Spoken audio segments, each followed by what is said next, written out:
हम लोग electronic configuration पढ़ रहे थे ना। Yes sir. Yes sir.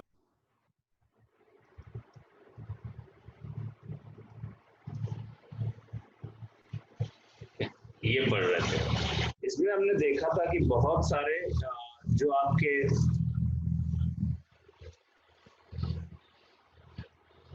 Elements हैं उनका इलेक्ट्रॉनिक कॉन्फ़िगरेशन लिख के देखा था।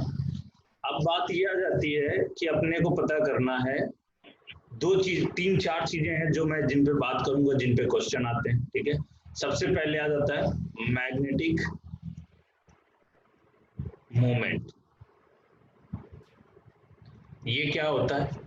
मैग्नेटिक मोमेंट का एक निकालने का एक फॉर्मूला होता है n+2। ठीक है, और n क्या है यहाँ पे? Number of unpaired electron.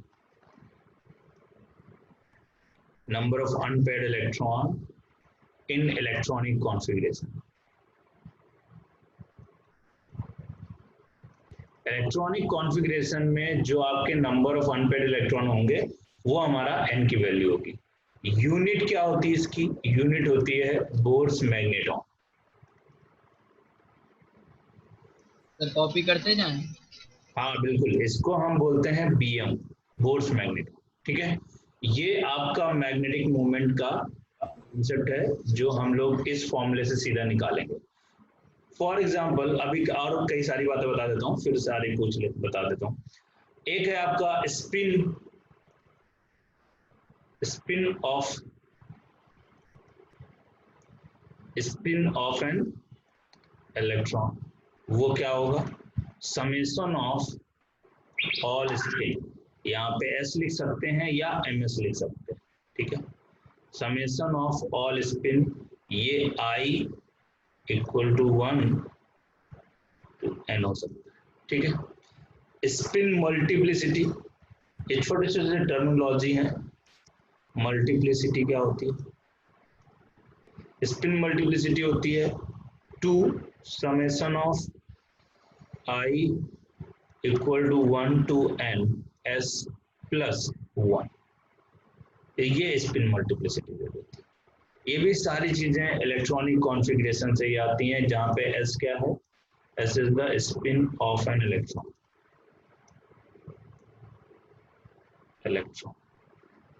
ठीक है, जो आपको पता है +1/2 या -1/2 होता है। ठीक है, स्पिन ऑफ एन इलेक्ट्रॉन की जगह पे यहाँ पे एलिमेंट कर दीजिएगा। ठीक है, स्पिन ऑफ एन एलिमेंट। तो ये आपकी तीन चीजें हैं जिनको हमें पढ़ना है और जिनके क्वेश्चंस करने हैं। एक है मैग्नेटिक मूवमेंट, एक है स्पिन ऑफ एलिमेंट, और दूसरा है स्पिन मल्टीप्लिसिटी। ठीक है, इन तीन चीजों को पढ़ लिया। अब इन पे हमें क्वेश्चंस कैसे आएंगे वो दिखा देता हूँ। ये नोट कर लिया बेटा सबने? सर 1 मिनट करना। 1 मिनट सर। सर आपने स्पिन ऑफ एलिमेंट में कौन सा, मतलब एक बार वापस से रिपीट कर दीजिए। क्या बेटा? सर I लिखा है लास्ट में नीचे। हाँ, I सिग्मा के बाद वो होता है ना, I = 1 से N तक समेशन कर देता है। एंड S लिखा है। हाँ, ये यहाँ पे S लिखा है और ये यहाँ पे N लिखा है। सर ये थोड़ा सा एक्सप्लेन कर दीजिए सर, अभी मैं आया था ना तो समझ नहीं पाया। अब लेट क्यों आए बेटा? सर बस थोड़ा सा मैं छूटा, अभी मतलब शुरू का तो मैंने करा था, अभी जस्ट थोड़ी तो देर बेटा मैग्नेटिक मूवमेंट का फॉर्मूला सीधा लिखा है ये N+2। N क्या है? Number of unpaired electron. Spin off an element क्या है? I 1 to N SN। मतलब आप इस जितने भी इलेक्ट्रॉन के प्लस S क्या है यहाँ पे? Spin off electron. इलेक्ट्रॉन का स्पिन या तो +1/2 होगा या तो -1/2। उनको सभी को ऐड कर दो, वही आपका स्पिन ऑफ द एलिमेंट है। स्पिन मल्टीप्लिसिटी क्या है? वो क्या है? 2 times off spin off element +1। ये आपको स्पिन मल्टीप्लिसिटी दे देगा। करेक्ट। अब इस पे हम क्वेश्चन देखते हैं। ठीक है, फॉर एग्जाम्पल अगर मैंने क्वेश्चन दिया आपको कि आयरन 2+ का इलेक्ट्रॉनिक कॉन्फ़िगरेशन, तो आयरन 2+ का इलेक्ट्रॉनिक कॉन्फ़िगरेशन क्या होगा? 1s2 2s2 2p2 2p6 3s2 3p6 4s2 और क्या होगा? 3d6 होना चाहिए, तो 2 इलेक्ट्रॉन निकल जाएंगे, तो ये वाला आपका चला जाएगा, 3d6 आएंगे। क्या आपके ये सारे इलेक्ट्रॉन चले जाएंगे? Yes sir.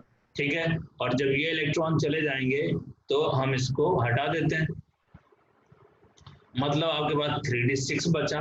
अब 3d6 बाकी सारे तो पेयर्ड हैं, ये क्या पेयर्ड इलेक्ट्रॉन है? सारे पेयर्ड हैं कि नहीं? Yes sir. क्योंकि इसमें 2 इलेक्ट्रॉन रह सकते हैं, दोनों के दोनों फिल हो गए। इसमें 2 इलेक्ट्रॉन रह सकते हैं, दोनों के दोनों फिल हो गए। इसमें 6 इलेक्ट्रॉन रह सकते हैं, सारे के सारे फिल हो गए। यस या नो? इसमें 2 इलेक्ट्रॉन रह सकते हैं, सारे के सारे फिल हैं। इसमें 6 इलेक्ट्रॉन रह सकते हैं, सारे सारे फिल हैं कि नहीं? बोलो यस या नो? Yes sir. करेक्ट। बचा ये 3D, तो 3D में हम देख लेते हैं 3D में कितने ऑर्बिटल होते हैं? 1 2 3 4 5। यस या नो? Yes yes sir. हमारे पास 6 इलेक्ट्रॉन है, तो पहले हम क्या करेंगे, सबको एक एक इलेक्ट्रॉन दे देंगे विद पैरेलल स्पिन। अभी भी मेरे पास इलेक्ट्रॉन बचा है तो पेयरिंग कर देंगे। अब बताओ यहाँ पे n की वैल्यू कितनी है? 4 है कि नहीं? Sir. Number of unpaired electron, ठीक है, अनपेयर्ड इलेक्ट्रॉन क्या 4 है कि नहीं? बोलो यस या no? Yes sir. Yes sir. अब यहाँ से हम निकालेंगे आपका क्या कॉन्सेप्ट निकालेंगे, यहाँ से मैं मैग्नेटिक मोमेंट निकालूंगा। मैग्नेटिक मोमेंट को हम म्यू से रिप्रेजेंट करते हैं, तो म्यू इज इक्वल टू क्या होता है? n+2। ठीक है, अब मुझे बताइए यहाँ पे n की वैल्यू कितनी? n की वैल्यू 4 है, और 4+2 कितना आ गया? √24 बोर मैग्नेटॉन आ गया कि नहीं? बोले यस या no? Yes sir. Yes sir. तो ये आपका क्वेश्चन है, और इसको हम इस तरह से सॉल्व करते हैं। तो आप किसी का भी इलेक्ट्रॉनिक कॉन्फ़िगरेशन लिखने के बाद उसको सॉल्व कर सकते हैं कि नहीं? Yes sir. Yes sir. Yes sir. ठीक, अब अगली चीज बताओ। ये हो गया बोर्स मैग्नेटॉन के हिसाब से। अगर मैं आपको 4 इलेक्ट्रॉनिक कॉन्फ़िगरेशन लिखने के लिए दूं और कहूं कि उनके सभी के आप बोर्स मैग्नेटॉन बताओ, तो बता देंगे? ठीक है, अब आपको 2 एक्सेप्शन बता देता हूं इलेक्ट्रॉनिक कॉन्फ़िगरेशन में। Exception up to 30 atomic number, वो 2 ही एक्सेप्शन है, ये स्कूल में जरूर पूछे जाते हैं। एक है पहला कौन सा? एक पहले ये आपको पहले half filled and fully filled का कॉन्सेप्ट बता देता हूँ। ठीक है, हाफ फिल्ड लिख लीजिए, ये half filled and fully filled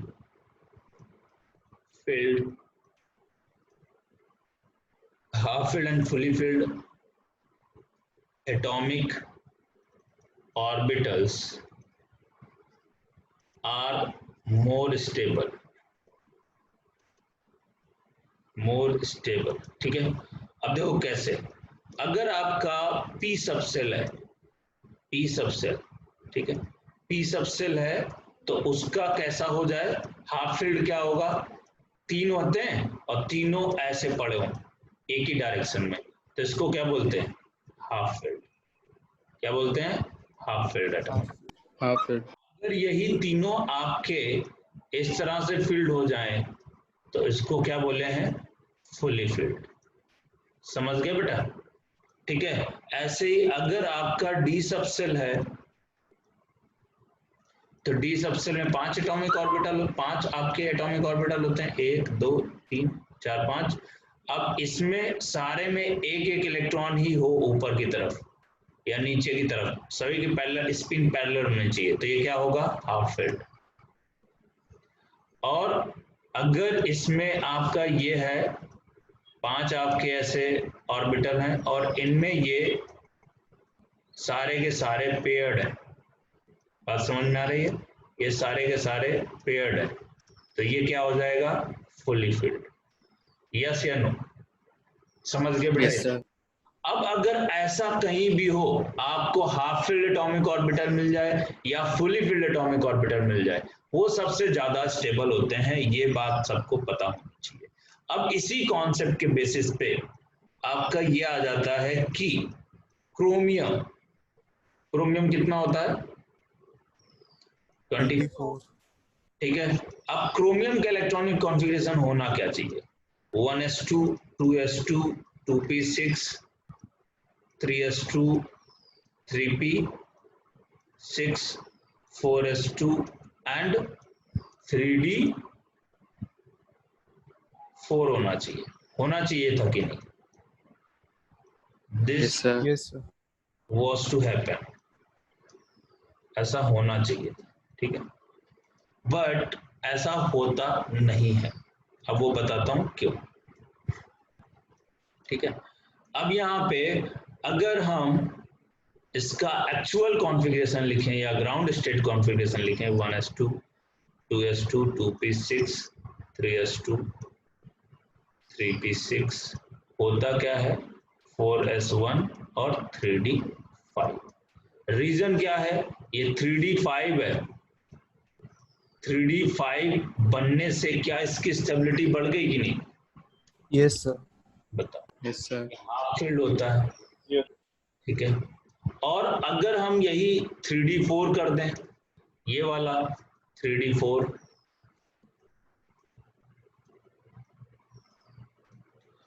और इसमें 4 इलेक्ट्रॉन है, ठीक है। अब बताओ इनमें से ज्यादा स्टेबल कौन है? ये।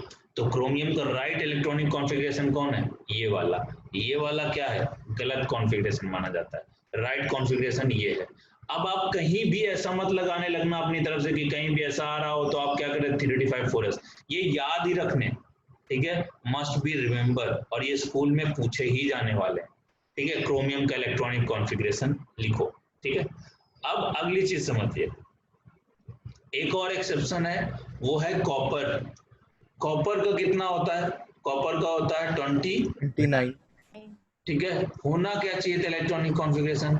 1s2, 2s2, 2p6, 3s2, 3p6, 4s2 और 3d9 होना चाहिए, बट एक्चुअली में होता क्या है? 1s2, 2s2, 2p6, 3s2, 3p6, 4s1 और 3d10। रीजन क्या, फिर से आपको समझ में आ रहा है कि ये फुली Yes, sir. ऑर्बिटल बन जाएगा, Yes, sir. ठीक है। ये क्या बन जाएगा? Fully filled atomic orbital. इसमें भी आपके 10 इलेक्ट्रॉन है तो पूरा पूरा भर गया, ठीक है। तो चूंकि ये आपका हाफ फिल्ड एटॉमिक ऑर्बिटल है और ये आपका फुली फिल्ड एटॉमिक ऑर्बिटल है, इस वजह से इनके ग्राउंड स्टेट इलेक्ट्रॉनिक कॉन्फ़िगरेशन ये होता है, ना कि ये। तो ये दोनों आपको एग्जाम्पल याद ही रखना है कि क्रोमियम और कॉपर का नहीं भूलना है। बाकी तो आप चाहे जैसे रूल लगा के, जो आपको रूल बताया गया है बारूड होल्स रूल, वही लगा के फॉलो करना है, लेकिन इन दोनों केस में ऐसा नहीं होता है। इन दोनों केस में हाफ फील्ड और फुली फील्ड होने की वजह से इनमें ये चेंज आ जाता है, ठीक है। सर ये अफबाउस रूल ब्रेक कर रहा है ना? अब बाउल रूल कैसे ब्रेक कर रहा है? हाँ, सर, हाँ. लोवेस्ट एनर्जी ऑर्बिटल को ना भर के उसके हाईएस्ट एनर्जी ऑर्बिटल को भर रहा है, यस, ठीक है। क्लियर है Yes, बेटा sir. सबको? Yes, yes sir. Sir, clear है। इनके जो सही एटॉमिक ऑर्बिटल, सही इलेक्ट्रॉनिक कॉन्फ़िगरेशन है वो याद रखिएगा। तो ये आपका half field and fully field वाला कॉन्सेप्ट हो गया, और उसके बेसिस पे कौन से दो आपके ऐसे हैं अप टू 30 एटॉमिक नंबर तक जिनको हमको याद रखना है, जिनको हमें जरूरत है, इनकी हमको जरूरत पड़ेगी ही पड़ेगी, ठीक है। तो ये अपने पास आ गए, आपने ये पढ़ लिया आयरन का, और मैग्नेटिक मूवमेंट इसको हम म्यू से रिप्रेजेंट करते हैं, ये भी आपको बता दिया मैंने, ठीक है। अब इसी में एक क्वेश्चन करते हैं। एक क्वेश्चन अगर हम लेते हैं, मान लो कि आपका कि यहाँ पे मैग्नीज 2+ है, ठीक है, और इसका इलेक्ट्रॉनिक कॉन्फ़िगरेशन लिखना 25 होता है ना, Yes, sir. Indium, yes titanium, sir, chromium, manganese, ठीक है। तो मैग्नीज आपका 25 होता है, तो इसका इलेक्ट्रॉनिक कॉन्फ़िगरेशन क्या आएगा? 1s2, 2s2, 2p6, 3s2, 3p6 और 3d5, ऐसा आएगा, यस या नो? क्योंकि 2 इलेक्ट्रॉन चले जाएंगे तो 4s2 यहां से गायब हो जाएगा ना। देखो बेटा, यही आएगा ना इलेक्ट्रॉनिक Yes, कॉन्फ़िगरेशन। sir. अब आपसे कह रहा है क्या ये सारे पेयर्ड हैं? पेयर्ड है? Yes sir. Yes sir. ये आपका आ जाता है 5, ठीक है। अब यहाँ पे जो 5 आ जाता है, इलेक्ट्रॉन फिल कर देता हूं मैं इसमें, 5 इलेक्ट्रॉन ऐसे फिल होंगे, ठीक है। तो नंबर ऑफ अनपेयर्ड इलेक्ट्रॉन कितने हैं? 5, 5। ठीक है। तो इसका मैग्नेटिक मोमेंट क्या होगा? अंडर रूट n+2, तो कितना आ जाएगा? Under root 5 into 7, under root 35 volts magneton. Yes या नो? Yes sir. निकल गई। अब आपसे पूछेगा स्पिन, क्या चाहिए? स्पिन चाहिए। अब स्पिन क्या होता है? Summation of all spin. तो आप सोचो कि यहाँ पे अगर ये आपका ऐसे लिखा हुआ है, 5 इलेक्ट्रॉन ऐसे हैं, ठीक है, 1 2 3 4 5। तो आप सोचो कि अगर इसका +1/2 है, तो इसका भी +1/2 होगा, इसका भी +1/2 होगा, इसका भी +1/2 होगा, क्योंकि सारी डायरेक्शन एक है। तो S क्या आ जाएगा? Summation of all spins. तो कितना हो जाएगा? +1/2 +1/2 +1/2 +1/2 प्लस। यस या नो? Yes sir. ठीक है, ये आ गया। अगर आपसे पूछेगा स्पिन मल्टीप्लिसिटी बताओ, स्पिन मल्टीप्लिसिटी बताओ, स्पिन मल्टीप्लिसिटी बताना है तो समझो स्पिन मल्टीप्लिसिटी क्या है? 2 समेशन ऑफ Sn और +1। तो आपका 2 इंटू Sn कितना आ रहा है? 5/2 इंटू 1। तो ये आपका स्पिन मल्टीप्लिसिटी कितनी आ गई? ये सॉरी, ये +1, तो कितना आ गया? 6। ये स्पिन मल्टीप्लिसिटी। क्या बात समझ रहे हो आप? Yes sir. ये बहुत ही छोटे छोटे क्वेश्चन आते हैं, लेकिन इनमें हमको फंसना नहीं है, बहुत सिंपल से क्वेश्चन होते हैं। अब एक बात और याद रखना है, वो क्या? कि if in electronic configuration, if in electronic configuration electrons are paired, electrons are paired, all electrons are paired, तो वो कैसा होगा? डाईमैग्नेटिक, डाईमैग्नेटिक सब्सटेंस कहलाएगा, डाईमैग्नेटिक एटम या मॉलिक्यूल या सब्सटेंस हम कहते हैं, ठीक है। डाईमैग्नेटिक एटम, आयन या सब्सटेंस जो भी कहे सकते, ठीक है। इफ इन इलेक्ट्रॉनिक कॉन्फ़िगरेशन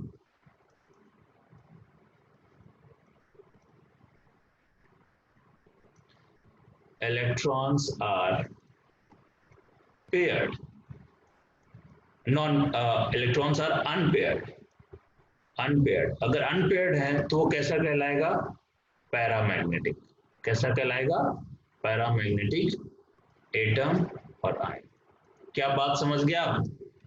तो आप पीछे सर। बताइए कि ये वाला आपका कैसा था? अनपेयर्ड था कि नहीं? Yes sir. अनपेयर्ड इलेक्ट्रॉन है, चाहे एक ही अनपेयर्ड यस सर। एक पड़ा हो या एक से ज्यादा, पैरामैग्नेट। पैरामैग्नेटिक बिहेवियर करेगा, ठीक है। अब इसमें देखो आपका इसके इस वाले में भी आपका वही सेम है, अनपेयर्ड इलेक्ट्रॉन है यहाँ पे, ठीक है। तो उस हिसाब से यहाँ पे भी आपका वही आएगा। अच्छा, अब इसमें देखो कॉपर वाला कैसा होगा? कॉपर वाले में क्या है? सारे इलेक्ट्रॉन पेयर्ड है कि नहीं? सारे यस सर। paired है कि नहीं? तो वो कैसा आ जाएगा? डाईमैग्नेटिक आ जाएगा, डायमैग्नेटिक सर। करेक्ट है। तो उस हिसाब से डाईमैग्नेटिक सब्सटेंस कर दिया गया, करेक्ट। अच्छा, अब अगर मतलब क्या सर कहाँ पेड है सर? 4s वाला पेड कहाँ था? कौन सा? 4s1 था ना सर?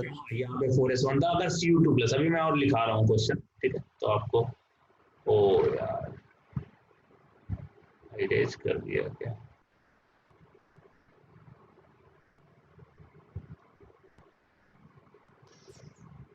और कॉपी नहीं कर पाएगा।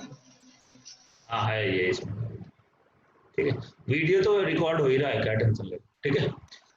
अब अगर हमको मान लो अगला कॉन्सेप्ट में ये करना है कि मैं सब कुछ निकलवा सकता हूं। अब आप मुझे इलेक्ट्रॉनिक कॉन्फ़िगरेशन बताइए, जितने भी मैं यहाँ पे बोलूंगा आपको। सबसे पहले मैं दे रहा हूं कॉपर प्लस का बताइए, ठीक है, क्रोमियम 3+ का बताइए, और निकिल 2+ का बताइए। सबके एटॉमिक नंबर पता है? इसका एटॉमिक नंबर कितना है? 29। इसका एटॉमिक नंबर कितना है? 24। इसका एटॉमिक नंबर कितना है? 28।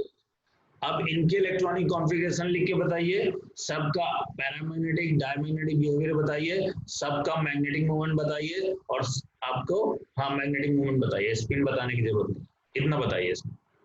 फटाफट तीनों की लिखिए और तीनों को बताइए।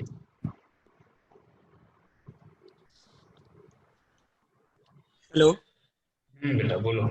Good evening sir. मैं हरिओम। हाँ बोलो। सर 2 बच्चों की डिटेल चाहिए थी, जो बच्चे ऐड हैं। सर श्लोक कुमार। श्लोक कुमार कौन है? अब यहाँ पे बनाओ फटाफट। कॉपर का क्या होगा बताओ? सर पैरामैग्नेटिक है। 1s2 2s2 2p6 3s2 3p6 3d10 और 3d10। तो कैसा आएगा ये? पैरामैग्नेटिक कि डायमैग्नेटिक? डायमैग्नेटिक आएगा। डायमैग्नेटिक।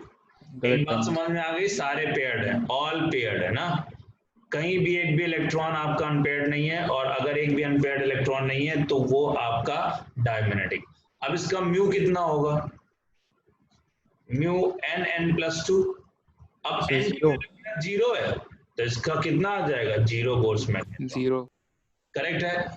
क्या बात सबको समझ में आ रही है? यहाँ पे कोई अनपेयर्ड इलेक्ट्रॉन नहीं है तो n की वैल्यू 0 हो गई। यस या नो? Yes sir. अब क्रोमियम का देखो, 1s2 2s2 2p6 3s2 3p6 और 3 निकल गए तो 3d5 है, 4s1 तो s से 1 चला गया, और वहां से 5 से 2 चले गए तो 3d3 बचेगा कि नहीं? Yes sir. आपको लिखना आया कि नहीं? मैंने कैसे बताया? होता क्या है इसका? होता क्या है? 4s1 और 3d5 होता है। अब एक यहां से चला गया, 2 यहां से चले गए, तो क्या बचेगा? 3d3 ही तो बचेगा, ठीक है? तो यस ये सर। 3 लिख दिया। अब अगर देखें तो ये सारे पेयर्ड हैं, लेकिन इसमें डी में आपके क्या पेयर्ड इलेक्ट्रॉन है? नहीं, यही 3 इलेक्ट्रॉन ऐसे पड़े। बोलो सही है? तो ये कैसा होगा? अनपेयर्ड इलेक्ट्रॉन, तो पैरामैग्नेटिक। ठीक है, पैरामैग्नेटिक हो गया। और इसमें आपका चूंकि अनपेयर्ड इलेक्ट्रॉन n की वैल्यू कितनी है? 3, तो म्यू कितना हो जाएगा? 3 और 3 + 2, तो ये बोर्स मैग्नेटॉन आ जाएगा कि नहीं?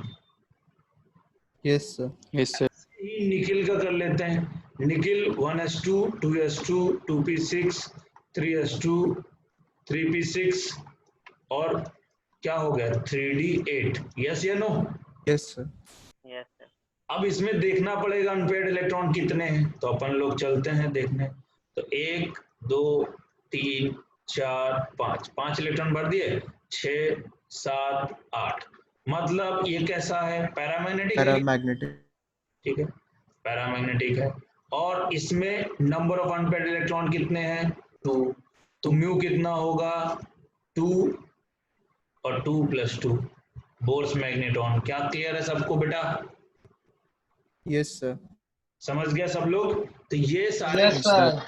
सारे क्वेश्चंस ऐसे आएंगे, और आपको ये सारे क्वेश्चन समझने पड़ेंगे, जानने पड़ेंगे, याद रखने पड़ेंगे, और इनको ऐसे ही करना है। कोई रट्टा मारने की जरूरत नहीं है, कहीं भी आराम से आप इनको ऐसे सॉल्व कर सकते हो। बता दिया। अब क्या करते हैं? एक काम करते हैं, ठीक है? अब ये हो गया आपका डायमैग्नेटिक पैरामैग्नेटिक हो गया। हाँ, अब अगली चीज जो मैं आपके यहाँ नहीं बता पाया वो है नंबर ऑफ लाइंस, जो भूल गया था मैं। तो नंबर ऑफ लाइंस कैसे निकालते हैं, ये क्या है? तो नंबर ऑफ लाइंस निकालने का आपका फॉर्मूला होता है number of lines equal to n2 - n1 n2 minus n1 plus 1 by 2। अगर एक लाइन n इक्वल टू 2 से n इक्वल टू 1 पे एक इलेक्ट्रॉन गिर रहा है तो उससे एक एनर्जी निकलती है, उस एनर्जी के साथ एक लैम्डा होता है और वही लैम्डा यहाँ पे हम लाइन के फॉर्म में पाते हैं। तो अगर मैं कहूं कि ऐसे कितनी लाइंस मिलेंगी तो आप बता सकते हैं क्या, इस वाले फॉर्मूले से आपको सीधा मिल जाएगा। ठीक है, और ये तो ये वाला फॉर्मूला हो गया। अगर आपको नंबर ऑफ लाइंस चाहिए इन ग्राउंड स्टेट में, अगर नंबर ऑफ लाइन चाहिए, ये तो किसी भी स्टेट के लिए हो गया ग्राउंड स्टेट, तो आपका n1 क्या हो जाएगा, 1 हो जाएगा। रख दो बेटा, क्या आ जाएगा, n plus 1 by 2, n minus 1, sorry मैंने गलत लिख दिया, n minus 1 by 2, n minus 1 by 2, ये नंबर ऑफ लाइंस मिल जाएंगी। देखो क्या ऊपर वाले में n1 की वैल्यू 1 रख दो, क्या नंबर ऑफ लाइंस मिल जाएंगी, यही मिलेंगे कि नहीं, बताओ बेटा। ये नंबर ऑफ लाइंस, कौन सी मैं नंबर ऑफ लाइंस की बात कर रहा हूँ वो मैं आपको यहाँ समझा देता हूँ। सर n+1 होगा ना,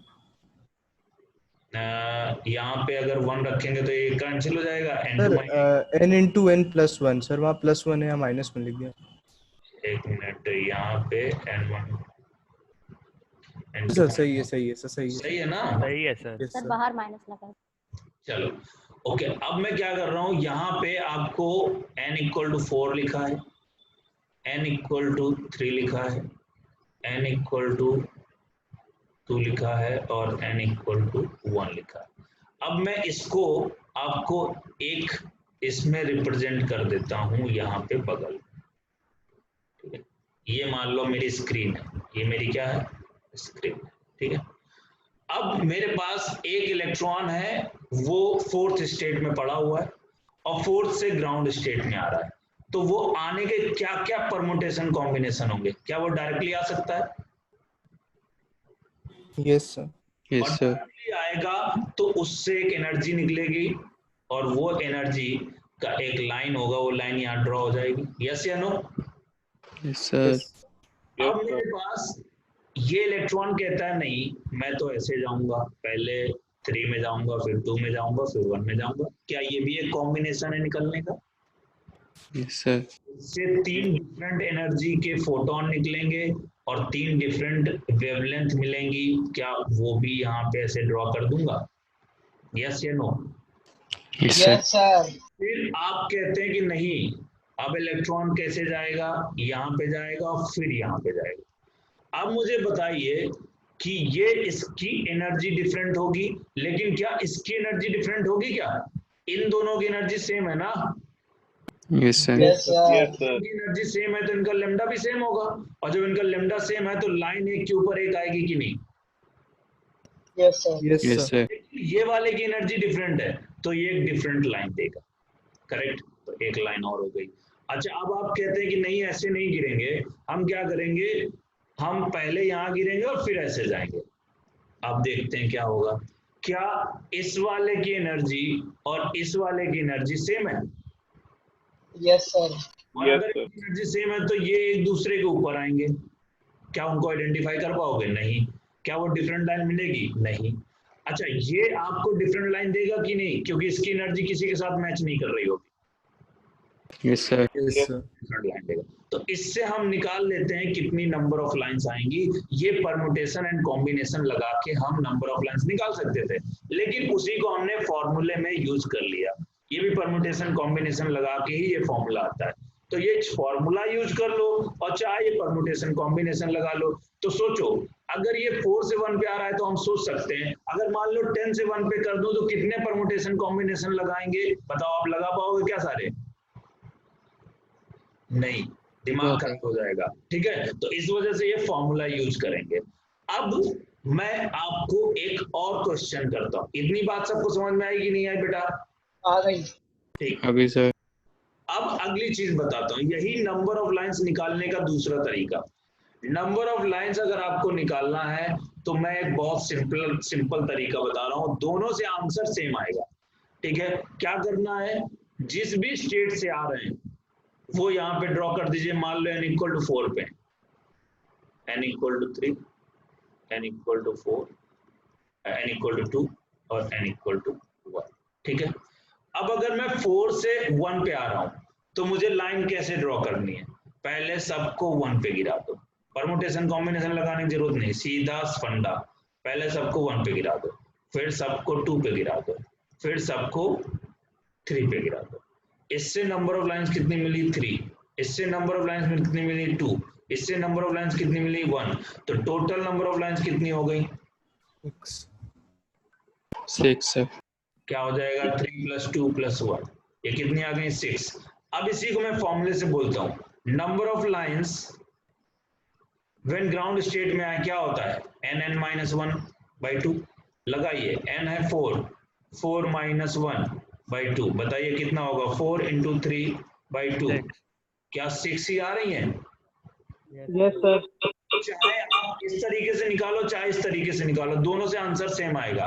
लेकिन इस तरीके का फायदा क्या है, इंपॉर्टेंट क्यों है? ठीक है, अगर मैं आपसे कह दूं कि नंबर ऑफ लाइंस बताइए, लाइंस बताइए in visible region, visible region बताओ, विजिबल रीजन में कितनी नंबर ऑफ लाइंस होंगी? 3 सर 2। क्योंकि ये आपका इक्वल टू 2 में जो गिर है वही आपकी विजिबल रीजन में है। वॉइस नहीं आ रही आपकी। वही हो,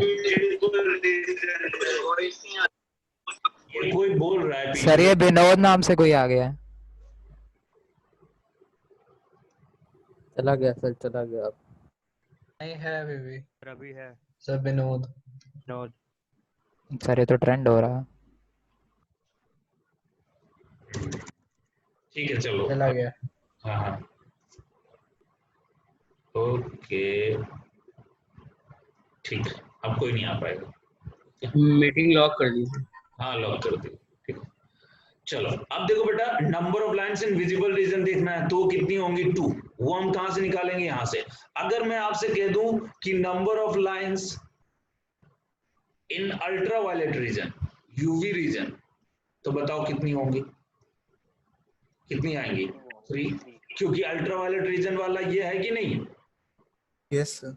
n इक्वल टू 1 पे ही तो अल्ट्रा वायलेट आता था, इसमें आपका विजिबल आता था। Yes sir. ये सारी आपकी क्या थी? इंफ्रारेड। इंफ्रारेड। बोलो सही है कि नहीं? यस सही सर। है। तो उसी के हिसाब से क्या इसका आंसर यहां से कर सकते हो? इस वाले फॉर्मूले से कर सकते हो? नहीं, यस नहीं सर। इस वाले फॉर्मूले में थोड़ी ना दिख रहा है कि इसमें तो टोटल लाइन दिखेंगी, लेकिन ये थोड़ी ना दिखेगा कौन सी विजिबल में कौन सी इंफ्रारेड में। वो तो इस वाले तरीके से दिखेगा। यस या no? Yes sir. Yes sir. अब आपको अगला क्वेश्चन मैं दे रहा हूं, ठीक है? Find number of lines when electron jumps from n equal to 7 to n equal to 2। ठीक है, ये बताइए कितनी नंबर ऑफ लाइंस आएंगी?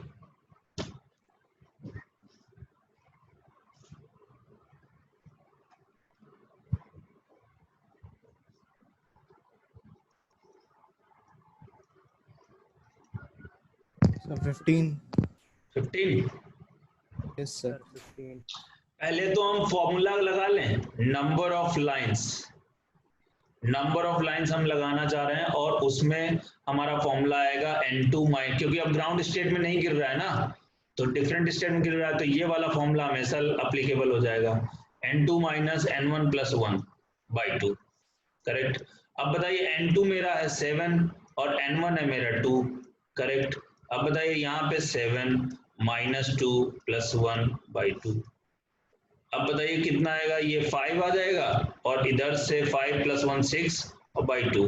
तो यहाँ से हम क्या कर देंगे, 2 का मल्टीप्लाई कर, ये 3 आ जाएगा, तो 15 नंबर ऑफ लाइंस आएंगी कि नहीं आएंगी? क्लियर है? Yes sir. अब हम इसको ऐसे नहीं करेंगे, हम तो ऐसे करेंगे, n = 7, n = 6, n = 5, n equal to 4,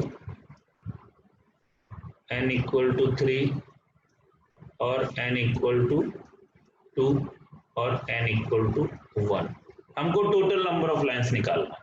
हम क्या करेंगे, सबको पहले कहाँ डाल दें, 1 पे। Sir n is equal to 2 ही तक है सर, 1 नहीं होगा। अच्छा हाँ 1 नहीं है, ठीक ठीक ठीक, 1 मिनट।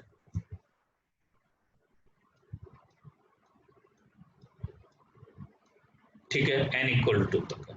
तो अब हम क्या कर रहे हैं, 2 पे जा रहे हैं, तो सबको 2 में डाल दो, सबको 2 में डाल दो। ठीक है, अब यहाँ पे क्या करें, सबको 3 में डाल दें। है कि नहीं बढ़िया ये तरीका। सबको 4 में डाल दें, सबको 5 में डाल दें और सबको 6 में डाल दें। यहां से कितनी आ रही हैं, 5, यहां से 4, यहां से 3, यहां से आपका 2, यहां से आपका 2 और यहां से आपका 1। करेक्ट है बेटा। अब बताइए इनमें से अगर ये आ रहा है आपका ऑर्डर, तो आप पूरी जोड़ दीजिए, 5, 4 + 3 + 2 + 1 कितनी आ गई, 15। Yes sir. ठीक है, तो दोनों तरीके से 15 आ रही हैं। अब क्वेश्चन कहां पे चेंज हो जाएगा, अगर मैं कह दूं कि number of lines in visible region, sir 15 ही रहेंगी। विजिबल जीरो कितनी आ जाएंगी, 5 5 सर। और विजिबल यानी अच्छा हाँ 5 आ जाएंगे। विजिबल 2, विजिबल मतलब n इक्वल टू 2। याद आ रहा है कि नहीं आ रहा है, यस सर। यार ठीक है। अच्छा बताइए number of lines in infrared reason, sir 10। 10 sir. Infrared, क्या आपकी ये भी इंफ्रारेड है, ये भी इंफ्रारेड है, ये भी इंफ्रारेड है, तो कितनी होंगी, 3 + 2 + 1 कितनी आएंगी, 5। और ये 3 वाला भी इंफ्रारेड है तो आपका वो भी 4, तो कितना हो जाएगा, 9। Sir 10 sir. नहीं ये 4 है, 3 है, 2 और 1, 4 3 7, हाँ बिल्कुल 10 आएगा। सही, मैंने कुछ गड़बड़ किया, यहाँ पे 4 3 यही 10 है। करेक्ट है बेटा, 10 आ जाएंगे नंबर ऑफ लाइंस, क्योंकि ये इंफ्रारेड रीजन होता है, ये भी इंफ्रारेड, ये भी इंफ्रारेड, ये भी इंफ्रारेड। क्या टोटल जोड़ेंगे इंफ्रारेड में तो 10 हो जाएंगी। Yes sir. ठीक है, यस या नो, यस सर। ये सबको समझ में आना चाहिए बेटा। इसमें कहीं भी डाउट हो प्लीज बता दो मुझे। नहीं कहीं दिक्कत नहीं, चलो बढ़िया आगे बढ़ते हैं। सर एक मिनट सर, पीछे खींचे जरा।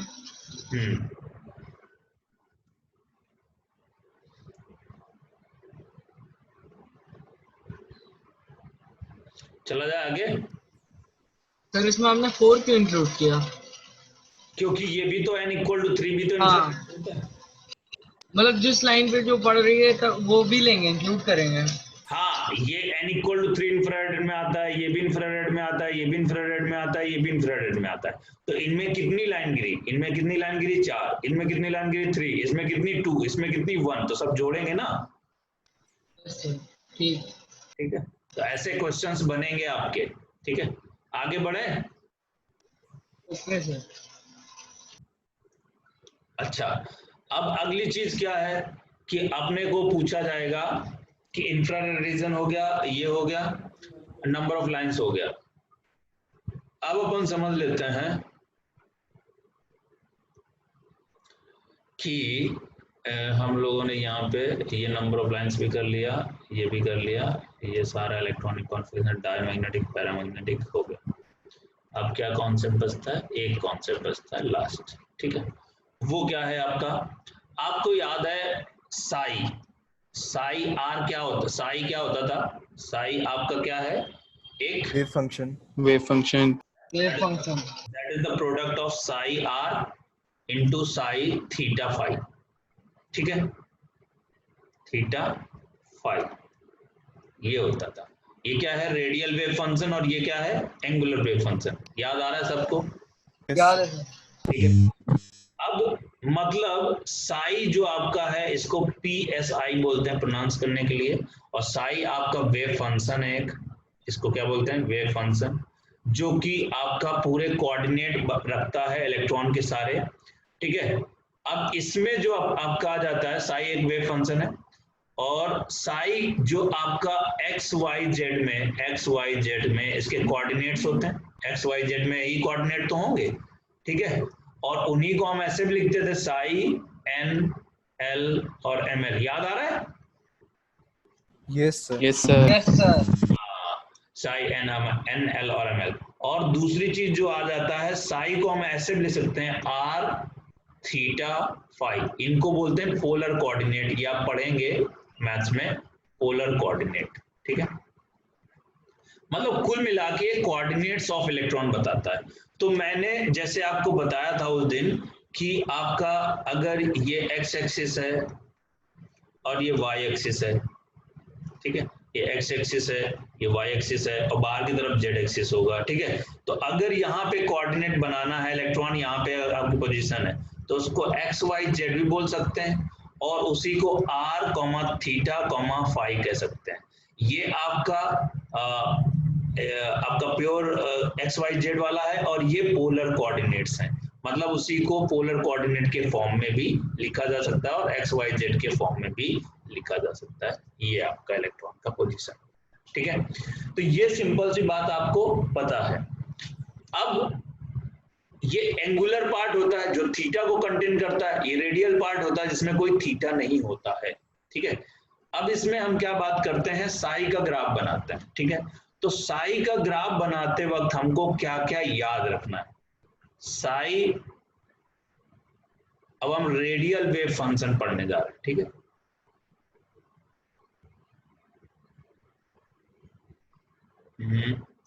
रेडियल वेव प्रोबेबिलिटी डेंसिटी, ठीक है। साई हम पढ़ने जा रहे हैं, साई R, तो मतलब radial wave probability density. Sir polar coordinates का मतलब वो तो नहीं जैसे हम लोग 9 में पढ़ते थे कि शिफ्ट हो जाता था उस पॉइंट की तरफ? कैसे पढ़ते थे आप लोग? सर मतलब हम लोग ने तो नॉर्मल पोलर कंपाउंड्स की तरफ पढ़ा था उसको, तो उसका मतलब पोलर कोऑर्डिनेट मतलब उसका बेसिक मीनिंग क्या हुआ? पोलर कोऑर्डिनेट तो मतलब XYZ को पोलर के फॉर्म में करा जा सकता है, थीटा और R के फॉर्म में चेंज किया जा सकता है। अभी बस इसके बारे में थोड़ा सा समझ लो, यही कि पोलर कोऑर्डिनेट जैसी कोई चीज होती है कि XYZ को R और थीटा के टर्म में भी लिखा जा सकता है। ये जब मैथ्स में पढ़ाया जाएगा तो बहुत अच्छे से आपको बताया जाएगा। ठीक है सर। ठीक है, हाँ बोलो बेटा। कुछ बच्चे ग्रुप पे कह रहे हैं कि वो रिजॉइन करने की कोशिश कर रहे हैं लेकिन वो पासवर्ड इनकरेक्ट दिखा रहा है। क्या किया जाए, उनको पासवर्ड क्यों इनकरेक्ट दिखा रहा है? सब पता नहीं, मैंने भी बोला उनको कि मैंने उनको दोबारा स्क्रीनशॉट और लिंक दोनों भेजे लेकिन तब भी कह रहे हैं सेम प्रॉब्लम। सर मेरा हो गया ज्वाइन। अब देखो यहाँ पे हम पहले एक चीज समझ लेते हैं, नोड। नोड क्या होता है, ठीक है। नोड अपन लोग पढ़ चुके हैं। नोड क्या होता है आपका? नोड दो तरह के होते हैं, एक कौन सा होता है? Radial and angular. Angular. Radial या स्फेरिकल नोड भी बोलते हैं इसको, और एक आपका होता है एंगुलर नोड, ठीक है। और इसको हम रिप्रेजेंट करते हैं n-l-1 से निकालते हैं, और ये हमारा किसके बराबर होता है? L के बराबर होता है। इसी को हम नोडल प्लेन भी बोलते हैं। यस या नो? ठीक है। Yes sir. Yes sir. Node वो पोजीशन होगी जहां पे रेडियल नोड वो पोजीशन होगी जहां पे साई आर की वैल्यू क्या हो? 0 हो, और एंगुलर नोड वो पोजीशन होगी जहां पे साई थीटा एंड फाई की वैल्यू क्या हो? इक्वल टू 0 हो। मतलब नोड ऐसा एक फंक्शन होगा जहां पे साई आर की वैल्यू 0 होगी, और एंगुलर नोड वो फंक्शन होगा जहां पे थीटा और फाई की वैल्यू 0 होगी। क्या बात सबको समझ में आ रही है? Yes sir. ठीक है। अब अगर हमारे पास इसको हम देख लेते हैं तो हमको क्या करना है, सिंपल आगे बढ़ते हैं। अब हम नोड बहुत सारे देखेंगे कैसे कैसे नोड निकालते हैं, ठीक है। तो इधर मैं लिख रहा हूं नोड, और इधर मैं लिख रहा हूं आपका रेडियल नोड, और इधर मैं लिख रहा हूं एंगुलर नोड।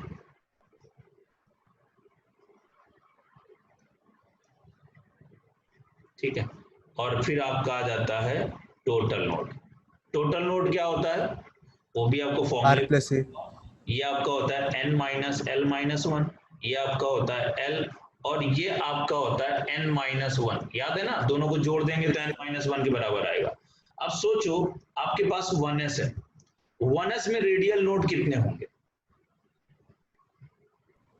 1 रखो वैल्यू यहाँ पे, सॉरी जीरो ही होंगे 0। always, ठीक है। और इसमें टोटल नोड कितने होंगे? 0। 0 ठीक है। अच्छा 2s है, 2s में आपके रेडियल नोड कितने होंगे? 1। 1 एंगुलर नोड तो 0 ही हो गए, टोटल नोड कितना होगा? 1। 0 और 3s अगर आ जाता है तो क्या होगा? 2 2 रेडियल नोड आएंगे, एंगुलर नोड 0 0 2 अगर 2p आ जाता है तो अब बताइए रेडियल नोड कितने 0 होंगे? 0। एंगुलर 0 कितने होंगे? 1। टोटल नोड कितने होंगे? 1 1। ठीक है। अगर 3p हो जाता है तो रेडियल नोड कितने होंगे? 1 1। और एंगुलर नोड कितने होंगे? 1। 1 टोटल नोड 2। 2 क्या बात समझ में आ रही है कि नहीं? यस सर क्लियर ऐसे हम किसी का भी निकाल सकते हैं, इवन हम अगर 4D 3D का निकाल लें, 3D का, तो क्या होगा? इसके radial node 0, angular node 2, total node 2, ऐसे आएगा कि नहीं आएगा? Yes sir. ठीक, तो ये बात तो हम सब पहले ही पढ़ चुके हैं, मैं बस भूमिका बना रहा हूं थोड़ा सा रेडियल नोड समझाने के लिए। अब हमको एक बात पता है कि हम प्लॉट करते हैं साई आर एंड आर में ग्राफ प्लॉट करते हैं। तो इसको प्लॉट करने से पहले हम लोग कुछ चीजें पहले देख लेते हैं। हमको पता है कि s ऑर्बिटल जो होता है वो कैसा होता है आपका, अगर हम देखें तो स्फेरिकल होता है। मतलब ये अगर आपका न्यूक्लियस है तो इसके आसपास आपका इलेक्ट्रॉन ऐसे जाएगा, यस या नो? यहीं पे इलेक्ट्रॉन डेंसिटी पाई जाएगी। Yes, ठीक है, मतलब ये कैसा होता है? नॉन डायरेक्शनल, याद है कि नहीं? Yes sir. ऐसे याद इसकी कोई पर्टिकुलर डायरेक्शन नहीं होती कि इसी डायरेक्शन में पाया जाएगा या इस डायरेक्शन में पाया जाएगा, ये सारे डायरेक्शन में पर्टिकुलर पाया जाता है। इसका मतलब इसका हमेशा sine theta phi equal to 0 आएगा कि नहीं, क्योंकि इसमें एंगुलर नोड कभी भी नहीं होगा, चाहे 1s हो 2s हो 3s हो 5s हो, कोई भी हो। बोलो यस या no? Yes sir. Yes sir कोई भी हो, क्योंकि एंगुलर नोड किसके बराबर होता है? एल के बराबर होता है, एल की वैल्यू इसकी 0 होती है। तो अगर एस लगा है तो उसका ऑलवेज नॉन डायरेक्शनल होगा और उसका एंगुलर नोड हमेशा 0 होगा, यस या नो? यस ठीक है। सर। अब आ जाता है P। तो P में अगर हम px ले लेते हैं, मान लो px ले लेते हो, हमारा ये x एक्सिस है, ये मेरा y एक्सिस है, तो इसमें x के डायरेक्शन में मेरा ये बनेगा, ये x एक्सिस है, ये y एक्सिस है। तो इसको हम पॉजिटिव लोब बोल देते हैं, इसको निगेटिव लोब बोल देते हैं। पॉजिटिव निगेटिव कुछ नहीं होता है, सिर्फ क्या होता है? फेज होता है। Positive phase, negative phase, positive phase, negative phase. जैसे मान लो ये साइनोसॉइडल वेव है, तो ऊपर वाले एम्पलीट्यूड को क्या बोलेंगे? Positive phase. नीचे वाले एम्पलीट्यूड को क्या बोलेंगे? Negative phase. ऊपर वाले एम्पलीट्यूड को क्या बोलेंगे? Positive phase. नीचे वाले एम्पलीट्यूड को क्या बोलेंगे? Negative phase. तो जो मैं यहाँ पे पॉजिटिव और निगेटिव लिख रहा हूँ, इसका मतलब ये नहीं कि इस लोब में पॉजिटिव चार्ज होगा, इस लोब में निगेटिव चार्ज होगा, यस या नो? समझ गए? यस इसका फेज आपका कैसा होगा? इधर पॉजिटिव लोब होगा, इधर निगेटिव लोब होगा। इतनी बात सबको समझ में आ गई कि नहीं? बोलो। सर आगे। नहीं सर, सर दोबारा बता दीजिए। हाँ, मतलब ये आपका अगर px है, अब ऐसे ही py बना के बता देता हूँ। तो py अगर आपका है तो ये x एक्सिस है, ये y एक्सिस है। तो इसमें जो इसका शेप होता है डंबल शेप होता है, मतलब इलेक्ट्रॉन यहीं पे पाया जाएगा। ठीक है, तो एक तरफ हम लिख देते हैं पॉजिटिव और एक तरफ हम लिख देते हैं निगेटिव। इस पॉजिटिव निगेटिव का साइन से रिलेशन कुछ नहीं होता है, मतलब किसी चार्ज से रिलेशन नहीं होता है। इसका मतलब होता है आपका positive phase and negative phase, मतलब कोई साइनोसाइडल वेव है तो एक पॉजिटिव एम्पलीट्यूड होता है, एक निगेटिव एम्पलीट्यूड होता है। तो पॉजिटिव और निगेटिव का मतलब होता है पॉजिटिव फेज मतलब पॉजिटिव एम्पलीट्यूड, निगेटिव फेज मतलब निगेटिव एम्पलीट्यूड, यही मतलब होता है। बाकी उसका पॉजिटिव और निगेटिव साइन से मतलब नहीं होता है। क्या इतनी बात समझ गए? Yes sir. Yes sir. ऐसे ही अब अगर आपका dxy मान लो बना लेते हैं, तो dxy में क्या होता है, आपका इन बिटवीन प्लेन होता है। अगर xy प्लेन है आपका तो उनके प्लेन के बीच में आएगा, ये x है ये y है, तो एक आपके पॉजिटिव लोब हो गए तो ये वाले दोनों निगेटिव लोब बनाएंगे। तो इस तरह से आपका ये लोब बन जाएगा, मतलब ये पॉजिटिव ये निगेटिव, ये पॉजिटिव ये निगेटिव, तो ये आपका dxy का हो गया। ऐसे ही चाहे dyz बना लो चाहे जो बना लो, ये पॉजिटिव निगेटिव क्या बता रहे हैं, सिर्फ sine of the wave phase का साइन बता रहे हैं, चार्ज नहीं बता रहे। इतनी बात क्लियर है सबको? बताओ बेटा। Yes sir. अब मुझे बताओ कि मैंने एक बात आपको बताई है कि अगली चीज मैं बताता हूं पहले इसमें, कि अगर हमें प्लॉट करना है साई आर एंड आर में एक ग्राफ प्लॉट करना है, तो हमेशा याद रखिएगा कुछ एक रूल है जो अपने को फॉलो करना पड़ेगा। ठीक है, ये अगर साई आर को क्या बोलेंगे, रेडियल वेव फंक्शन, और आर क्या है, रेडियस। ठीक है, तो साई आर आपका रेडियल वेव फंक्शन है। अब हमको इनका ग्राफ बनाना है। ठीक है, साई आर का प्लॉट करना है। ठीक है, तो इनमें याद रखिएगा एक बात कि P है, D है, F है, they will start from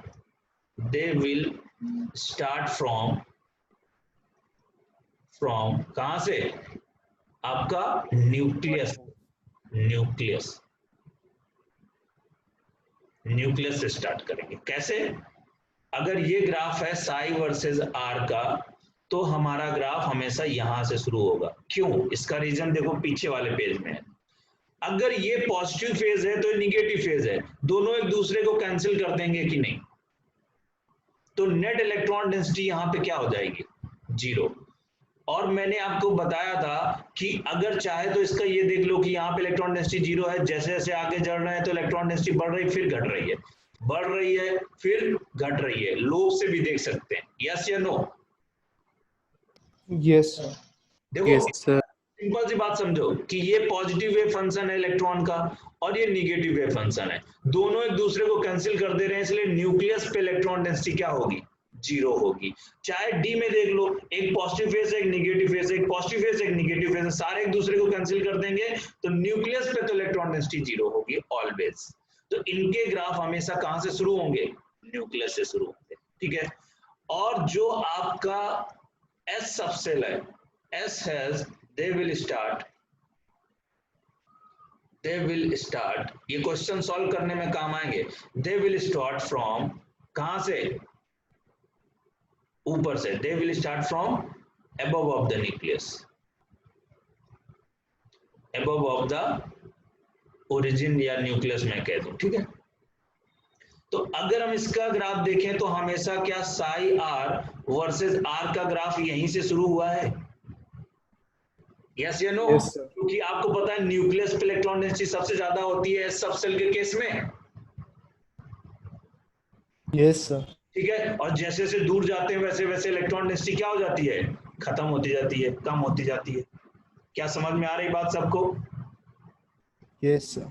ठीक, अब अगली चीज समझिए। अगला रूल है, दूसरा रूल है कि जितनी बार आपका ये कट करेगा, number of times psi r become 0। ठीक है, number of times psi r can be obtained 0। ठीक है, then it will tell about node। Yes या नो?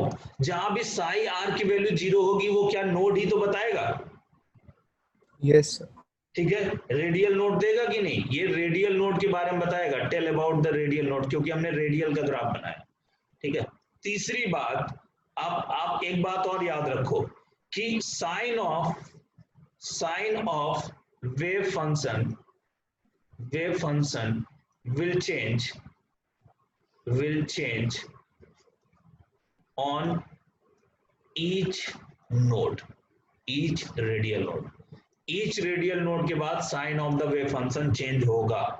और तीसरी चीज, जैसे जैसे आपका रेडियस इंफिनिटी की तरफ जाएगा वैसे वैसे साई आर की वैल्यू 0 की तरफ जाएगी। रेडियस इंफिनिटी जाएगा तो साई आर की वैल्यू धीरे धीरे 0 की तरफ टेंड करेगी। क्या बात आपको ये इतनी बातें ग्राफ को समझने से पहले, हम लोग ये ग्राफ सारे ड्रॉ कर चुके हैं बट फिर भी मैं उनको एक्सप्लेन कर रहा हूं ताकि मुझे रेडियल वेव फंक्शन आसानी से समझाने में हेल्प हो जाए। तो एसपीडीएफ हो गया ये। अब देखिए आपको याद होगा कि हम लोग ग्राफ बनाए थे 1s का। 1s का ग्राफ कैसे बनाए थे? 1s में रेडियल नोड कैसे निकाला था? n minus l minus 1। n क्या है? 1। s की वैल्यू क्या है? 0 माइनस 1। तो क्या हो जाएगा? 0 रेडियल नोड। और आपका इसका एंगुलर नोड क्या बनाया था? Angular node equal to l, तो वो भी 0 होगा। तो इसका ग्राफ बनाया था साई r वर्सेस r। याद आ रहा है बेटा साई r वर्सेस r का ग्राफ? Yes sir. अब बताओ ये एस सबसेल का ग्राफ है, तो मैंने एक पॉइंट लिखाया है कि कहीं भी एस सबसेल का ग्राफ कहां से शुरू होगा? यहां से शुरू होगा। क्यों? क्योंकि न्यूक्लियस पे उसकी इलेक्ट्रॉन डेंसिटी सबसे ज्यादा होती है। यहां से शुरू होगा, चूंकि यहाँ पे नोड नहीं है तो ये ग्राफ नीचे नहीं जाएगा, नीचे नहीं जाएगा। करेक्ट। ऐसे ही 2s पे आ जाते हैं। 2s का ग्राफ बनाया था तो 2s वाले में क्या था आपका? रेडियल नोड कितने थे? n minus l minus 1। तो रेडियल नोड 2 माइनस 0 माइनस 1। तो आप बताइए क्या 1 रेडियल नोड था? और आपका एंगुलर नोड कितने थे? Angular node 0। तो यहाँ पे आपका 2s का जो ग्राफ आ जाएगा वो कैसा आएगा? 2s का जो ग्राफ आएगा साई r वर्सेस r, ये कैसा ग्राफ आएगा? यहां से शुरू होगा और जाएगा ऐसे, यहाँ पे आपको रेडियल नोड दिखाएगा। जैसे ही नोड आया तुरंत अपना साइन चेंज करेगा। तो ये पॉजिटिव साइन है, ये नेगेटिव साइन है। क्या क्लियर है सबको बात? Yes sir. ठीक है। अब अगर मैं कहूं कि अगर हमारे पास ये एस सबसेल है, एस सबसेल है, ये एक्स एक्सिस है, ये वाई एक्सिस है, ये मैं पॉजिटिव साइड में बना रहा हूं ग्राफ। अगर मान लो इधर वाले के लिए मैं ये देख रहा हूं तो क्या इधर वाले में भी ग्राफ ऐसे ही होगा? इसका मिरर इमेज ही तो आएगा। बोलो यस या नो? यस। क्यों? न्यूक्लियस पे इलेक्ट्रॉन डेंसिटी ज्यादा है और जैसे निगेटिव वाले एक्स वाले, ये एक्स है और ये वाई है, जब निगेटिव एक्स में जाते हैं तो सेम ग्राफ आएगा। ऐसे ही यहाँ पे क्या होगा? सेम आएगा, यहाँ पे जाएगा और फिर ऐसे जाएगा। आपको निगेटिव साइड में एक रेडियल नोड बनेगा। अब देखो 2s वाला मैं आपको ड्रॉ करके बताता हूँ। ये आपका एक रेडियल नोड था, ये एक रेडियल नोड है, करेक्ट। और उसके बाद एक बाहर वाला लोब होगा। तो ये 2s का है, तो 2s के इधर डायरेक्शन में जाओ, ये x है, ये x निगेटिव है, ये y है। तो जब मैं इधर जाऊंगा तो मुझे एक डिस्टेंस में जाने पे एक नोड मिला, और जब मैं इधर जाऊंगा तो एक डिस्टेंस में जाने पे एक नोड मिला कि नहीं मिला? बोलो यस या नो? Yes sir. सर ये वाली चीज एक बार वापस एक्सप्लेन कर दीजिए, समझ नहीं आई। निगेटिव डायरेक्शन में जाओ चाहे x के पॉजिटिव डायरेक्शन में जाओ, आपको इसी तरह से मिलेगा। मतलब देखो ये 2s का ग्राफ है, ये बात समझ, 2s का स्फेरिकल रिप्रेजेंटेशन है, ये बात तो समझ में आई कि नहीं? ये 2s का ये है और इसके बाद एक नोड मिलेगा। अच्छा ये माइनस x है और ये प्लस x है, ये प्लस y है और ये माइनस y है। अब सोचो मैं इधर से इधर जा रहा हूं, तो इधर यहाँ पे इलेक्ट्रॉन डेंसिटी सबसे मैक्सिमम है, फिर नीचे की तरफ आया, इधर इलेक्ट्रॉन डेंसिटी डिक्रीज हो रही है, एक पॉइंट आया जहाँ पे नोड आ गया, नोड के तुरंत बाद वो साइन चेंज करता है, यही पॉइंट लिखा है मैंने। फिर अगर मैं इसके अपोजिट डायरेक्शन में जाऊंगा तो मैं यहाँ पे इलेक्ट्रॉन डेंसिटी सबसे मैक्सिमम है, अपोजिट में गया तो इलेक्ट्रॉन डेंसिटी डिक्रीज होती जाएगी। इस पॉइंट पे आऊंगा तो इलेक्ट्रॉन डेंसिटी क्या हो जाएगी? 0 हो जाएगी। वहां पे अपना साइन वो चेंज करेगा, यहाँ पे नेगेटिव, यहाँ पे पॉजिटिव। क्या अब समझ में आया कि नहीं? सर आ गया। अभी भी नहीं आया? किसी को डाउट हो प्लीज बताओ, फिर से बताऊंगा मैं। सर आ गया। मैं दूसरे तरीके से बताऊंगा अगर समझ में नहीं आया तो भी। आ गया। अच्छा, थोड़ा सा क्लियर नहीं आया सर समझ। क्या चीज नहीं, जैसे कि सर कहाँ पे थे? सर वो जो आपने ग्राफ बनाया है ग्राफ, ये पहले वाला ये ग्राफ समझ में आ गया था, ये वाला? कौन सा 1x वाला? हाँ, ये सर ये आ गया था। चलो फिर से देखो, अब इसको मैं फिर से पूरा इरेज कर रहा हूँ, ठीक है। 2s का देख लेते हैं। 2s के केस में रेडियल नोड आपका 1 है, एंगुलर नोड 0 है, इतनी बात समझ में आई? Yes sir. इससे मैंने स्ट्रक्चर बनाया था कि मान लो 2s का स्ट्रक्चर ये है, तो अगर रेडियल नोड दिखाना है तो मुझे किसी r डिस्टेंस में जाके एक स्फेरिकल ऐसा रीजन दिखाना पड़ेगा जहां पे फंक्शन की वैल्यू 0 हो। Yes sir. तो ये फंक्शन की वैल्यू 0 है। अब इसको मैंने एक कोऑर्डिनेट में रिप्रेजेंट कर दिया कि ये x एक्सिस है और ये आपकी y एक्सिस है, तो ये -x होगा, ये -y होगा। अब अगर इसका ग्राफ बनाने जाता हूं मैं, इसका ग्राफ बनाने जाता हूं साई r वर्सेस r का, ये मेरा पॉजिटिव साइड है, मतलब पॉजिटिव x एक्सिस है, पॉजिटिव x एक्सिस है, और ये मेरा निगेटिव x एक्सिस को रिप्रेजेंट कर रहा है, यस या नो? Yes sir. और ये मेरा न्यूक्लियस को रिप्रेजेंट कर रहा है, करेक्ट? अब यस सर। न्यूक्लियस पे इलेक्ट्रॉन डेंसिटी सबसे ज्यादा होती है, तो अगर मैं न्यूक्लियस पे इलेक्ट्रॉन डेंसिटी सबसे ज्यादा होती है तो यहां से कहीं से शुरू होगा ग्राफ। Yes sir. अब मैं अगर पॉजिटिव एक्स एक्सिस में जा रहा हूं तो मेरी इलेक्ट्रॉन डेंसिटी डिक्रीज हो रही है, डिक्रीज हो रही है, और इस पॉइंट पे आया तो 0 हो गई, तो मतलब ये पॉइंट आ गया, यहाँ पे मेरी 0 हो गई, यहाँ पे ये नोड ही तो है, हाँ सर समझ रहा हूँ। तो नोड पे वैल्यू 0 आ गई। ये यहाँ पे साइन चेंज करेगा क्योंकि नोड के पास में तुरंत वो साइन चेंज करता है। अब लेकिन मैं इस डायरेक्शन में अब ना जाके इस डायरेक्शन में जा रहा हूँ, अपोजिट डायरेक्शन में, तो क्या अभी भी मैं न्यूक्लियस पे ही पहले जाऊंगा और फिर हाँ न्यूक्लियस दूर जाऊंगा तो मेरी इलेक्ट्रॉन डेंसिटी डिक्रीज होगी, और सेम डिस्टेंस पे ये रेडियस तो चेंज नहीं होगी, सेम डिस्टेंस पे फिर मुझे एक रेडियल नोड मिलेगा और फिर वो उधर साइन चेंज करेगा। क्या बात क्लियर हो रही सबको? यस सर अब क्लियर हो गया। मतलब मिरर इमेज है एक दूसरे के ये दोनों। अभी भी किसी को डाउट है बेटा? नहीं, अगला देख लेते हैं। अब अगर पी सब सेल देखें तो पी सब सेल मान लो ये आपका px है, तो px है तो इसका ऐसे ग्राफ होता है, ये पॉजिटिव लोब है, ये निगेटिव लोब है। अब मैं इसका ग्राफ बना देता हूं। अगर मैं इसका ग्राफ बनाऊंगा तो ये साई r वर्सेस r का ग्राफ है, ठीक है, साई r वर्सेस r का ग्राफ है बेटा, करेक्ट? अब मुझे यहाँ पे चाहिए कि भाई ये आपका यहाँ पे इलेक्ट्रॉन डेंसिटी क्या होगी, 0 होगी, 0 होगी ना यहाँ पे न्यूक्लियस पे जब होंगे, बोलो बेटा। Yes yes sir. Sir, yes. अब जैसे जैसे आगे बढ़ेंगे तो पहले बढ़ती है और फिर डिक्रीज होती है, तो इलेक्ट्रॉन डेंसिटी बढ़ेगी फिर क्या होगी, डिक्रीज होगी, मतलब साई आर की वैल्यू तो पहले तो बढ़ेगी फिर क्या होगी, डिक्रीज होगी, करेक्ट? अच्छा, निगेटिव डायरेक्शन में जाए तो एम्पलीट्यूड इसका निगेटिव होगा, बाकी कुछ चेंज नहीं आएगा, तो ये निगेटिव डायरेक्शन में चला जाएगा, ये निगेटिव ये पॉजिटिव। क्या बात समझ में आ रही है कि नहीं आ रही? Yes sir. यस सर आ गई। ठीक है, बहुत बढ़िया। तो अब मतलब ये आपको पूरी तरह से समझ में आ गया होगा कि हम लोगों ने जो पीछे ग्राफ बनाए थे वो कैसे ग्राफ बने थे। अभी क्लियर है बेटा? सर ये नेगेटिव डायरेक्शन में इसलिए गई है क्योंकि उस साइड में नेगेटिव है, मतलब अगर जो हाँ, ये अगर ये x पॉजिटिव है तो ये निगेटिव x है, तो ये अगर पॉजिटिव एम्पलीट्यूड है तो मैंने पॉजिटिव एम्पलीट्यूड बना दिया। अब चूंकि ये निगेटिव x में जा रहा है तो निगेटिव एम्पलीट्यूड है, तो मैं निगेटिव डायरेक्शन में जाऊंगा, बाकी सब कुछ सेम रहेगा। यस या नो? Yes sir. मतलब ग्राफ एक दूसरे का y एक्सिस के बाद मिरर इमेज होना है। क्या इतनी समझ में आई बात? यस सर आ गई। हाँ, बिल्कुल सही। चलो अब देखो हम क्या करते हैं, हम यहाँ पे ये समझने की कोशिश करते हैं कि रेडियल प्रोबेबिलिटी डेंसिटी क्या होती है। ठीक है, रेडियल प्रोबेबिलिटी डेंसिटी, ये बहुत ज्यादा क्वेश्चन आता है, रेडियल प्रोबेबिलिटी डेंसिटी। तो अगर एक मैं यहाँ पे न्यूक्लियस बनाऊं तो इस न्यूक्लियस के आसपास एक ये रेडियस है जहां पे इलेक्ट्रॉन डेंसिटी आपकी इस तरह से, मान लो ये इलेक्ट्रॉन डेंसिटी का एक, ये अगर मेरा r है तो ये मेरा dr, ठीक है, ये मेरा dr।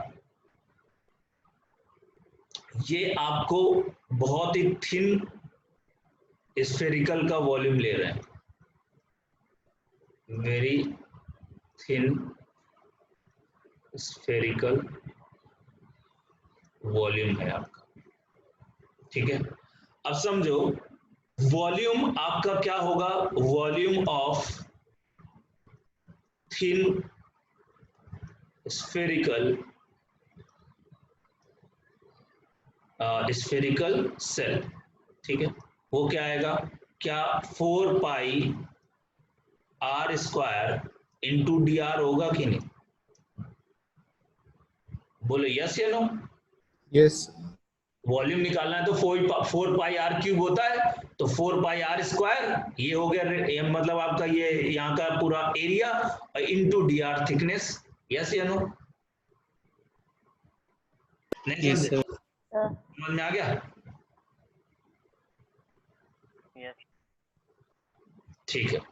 अब जो आपका जो साई आर स्क्वायर है, साई आर स्क्वायर वो क्या होता है, वो होता है आपको पता होगा dp बाई dv, मैंने बताया था probability per unit volume, probability of finding electron per unit volume, तो dp मतलब प्रोबेबिलिटी पर यूनिट वॉल्यूम, तो dv dp by dv, clear है बेटा। साई आर स्क्वायर याद है बेटा, Sai r square probability of finding electron बताता था, probability of finding electron per unit volume, probability of finding probability of finding electron per unit volume, ये या पढ़ के आओगे नहीं बेटा, यस सर। ये आपको कुछ बताया गया था कि नहीं वहां पे, यस सर बताया था। हाँ। तो पर यूनिट वॉल्यूम अगर ये आपका साई स्क्वायर है, तो मुझे अगर प्रोबेबिलिटी अकेले निकालना है तो क्या मैं psi r square into dv कर सकता हूं, बोलो यस या no. Yes sir. Yes sir. मतलब मुझे प्रोबेबिलिटी अकेले निकालना है, तो प्रोबेबिलिटी पर यूनिट वॉल्यूम है, लेकिन मुझे प्रोबेबिलिटी चाहिए, तो मैं ये लिख सकता हूं, तो dp equal to psi r square into, अब जो प्रोबेबिलिटी आपका डीवी है वो कितना है, 4 pi r square into d r, बोलो यस या नो। Yes sir. अब मैं अगर इसको इंटीग्रेट कर दूं पूरे टाइम में, इस पूरे में इंटीग्रेट कर दूं, तो पूरे का समेशन आ जाएगा कि नहीं, भाई पूरी जगह पे कितना आपका प्रोबेबिलिटी होगी, तो वो आ जाएगा कि नहीं आ जाएगा, बोलो। Dp equal to psi r square into 4 pi r square into d r, इतनी बात सबको समझ में आई।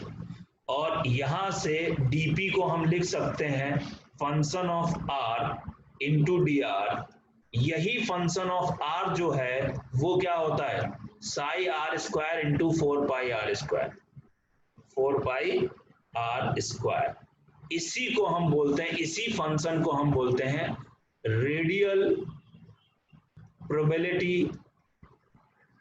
प्रोबेबिलिटी डेंसिटी, ये है आपका साई आर स्क्वायर। तो ये कोई भी याद रखने की जरूरत नहीं है, बस मैं इनका ग्राफ बताना चाह रहा था, तो इसलिए मैंने डेरिवेशन कराया। डेरिवेशन में मैंने क्या किया कि भाई ये आपका कोई आर डिस्टेंस में मुझे मान लो निकालना है कि कितनी प्रोबेबिलिटी ऑफ फाइंडिंग इलेक्ट्रॉन है, तो वो निकालने के लिए मैं क्या करूंगा, मैं प्रोबेबिलिटी ऑफ फाइंडिंग इलेक्ट्रॉन इस वाले फंक्शन से निकालते हैं, लेकिन ये तो पर यूनिट वॉल्यूम है, तो मुझे उस यूनिट वॉल्यूम से मल्टीप्लाई करना पड़ेगा अगर एग्जैक्ट प्रोबेबिलिटी निकालनी है, वो मैंने करके दिखा दिया, उससे मुझे ये रेडियल प्रोबेबिलिटी डेंसिटी का ग्राफ मिल गया, अरे मतलब फंक्शन मिल गया। अभी इतनी बात समझ में आई कि नहीं आई बेटा, थोड़ी बहुत आई है कि नहीं, ये सर इसकी लिमिट्स नहीं होंगी सर, सर लिमिट्स डेफिनेट होगा कि सर इनडेफिनेट, मतलब लिमिट, ये अभी इनडेफिनिट की बात कर रहा हूं मैं, डेफिनेट की बात नहीं कर रहा हूं, ये अभी इनडेफिनिट है, करेक्ट। अब मैं क्या करने जा रहा हूं, बस मुझे ये फंक्शन मिल गया, मुझे इसका काम यूज करना है। अब इसका यूज क्या है, अब इसके ग्राफ आते हैं, क्या लिखा होगा यहाँ पे लिखा होगा रेडियल प्रोबेबिलिटी डेंसिटी। अब अगर ये कहेगा तो आप कंफ्यूज जाओगे कि ये क्या है, ये कुछ नहीं है, psi square into 4 pi r square का मल्टीप्लीकेशन। क्या अब इतनी बात को बताने के लिए मुझे वो डेरिवेशन कराना पड़ा, क्या आपको अब समझ में आया? Yes sir. ठीक। अब बताओ ये ग्राफ हमें 1s के लिए ग्राफ का बनाना है, रेडियल प्रोबेबिलिटी डेंसिटी का ग्राफ हमें 1s के लिए बनाना है। अब मुझे बताओ क्या आपको मैंने graph psi r square into psi square versus r का ग्राफ 1s के लिए बनवा चुका हूं? कैसा आता है? ऐसा आता है? Yes sir. अच्छा वॉल्यूम का अगर मैं बनाऊं 4 pi r square versus r, 4 pi r square into r, इसका ग्राफ कैसा आएगा?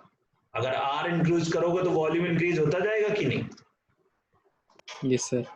देखो ये दो फंक्शन है, एक ये फंक्शन है एक ये फंक्शन है, तो इन दोनों फंक्शन का नेट क्या होगा वो देखना पड़ेगा ना हमको। Yes sir. Yes sir. बेटा अभी मुझे बताओ, अगर कहीं भी किसी पॉइंट पे डाउट हो, आपको अगर ये चीज दिक्कत कर रही है तो भूल जाओ इसको, ठीक है? ये एडवांस लेवल की बात है, भूल जाओ इसको। आपको ये सब चीजें तो पता है ना, ये सब ड्रॉ करना आता है कि नहीं? ये सब आता है। यस सर, आता है सर। बस यही चीज अपने को यूज में आएगी। क्या साई स्क्वायर का वर्सेस आर 1s के लिए हमने यही ड्रॉ किया था? और यस सर। आर स्क्वायर का आप खुद ही सोच सकते हो कि रेडियस बढ़ाऊंगा तो वॉल्यूम बढ़ता जाएगा कि नहीं, तो ये ऐसे ही ग्राफ आएगा कि नहीं? रेडियस जैसे बढ़ेगी वैसे 4 पाई आर स्क्वायर की वैल्यू बढ़ती जाएगी। Yes sir. अब अगर इन दोनों ग्राफ को, इसको और इसको मिला दिया जाए तो क्या इसका नेट आपका प्रोडक्ट जो इन दोनों का आएगा वो क्या कुछ ऐसे आएगा? बोलो 1s का। ये डिक्रीजिंग ग्राफ है, ये इंक्रीजिंग ग्राफ है।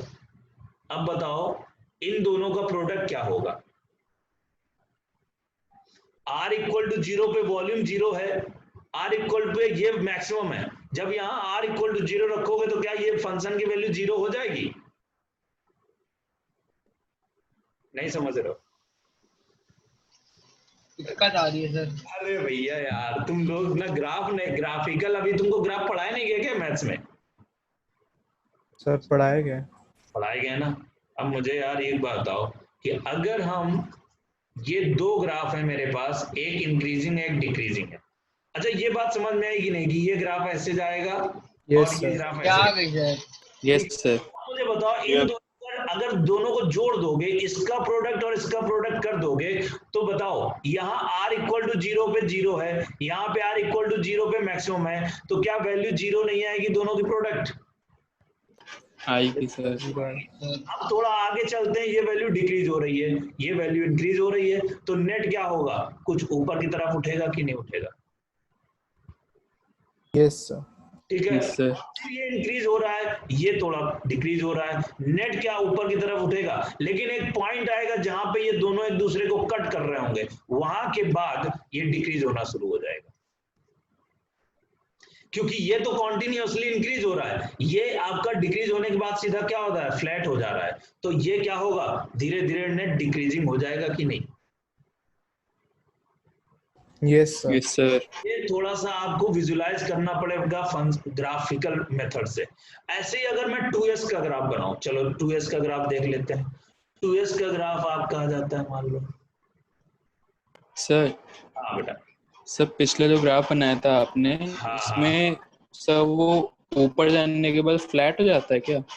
हाँ यहाँ पे जाएगा तो एक टाइम के बाद ये दोनों ही डिक्रीज ऐसे होने लगेंगे, क्योंकि इसके बाद यहाँ पे ये भी डिक्रीज। सर फिर क्या वो नेगेटिव मतलब नीचे जाएगा? मतलब नहीं नहीं, नीचे नहीं जाएगा, हमेशा ऊपर ही रहेगा, क्योंकि दोनों ही ग्राफ हमेशा आर के ऊपर ही है। सर यही कंटिन्यूएशन होगा, मतलब कि वो सीधे लाइन में चलता जाएगा, पैरेलल हो जाएगा। हाँ कभी इंफिनिटी तक, क्योंकि आर अगर tends to 0, r tends to infinity, तो psi tends to 0।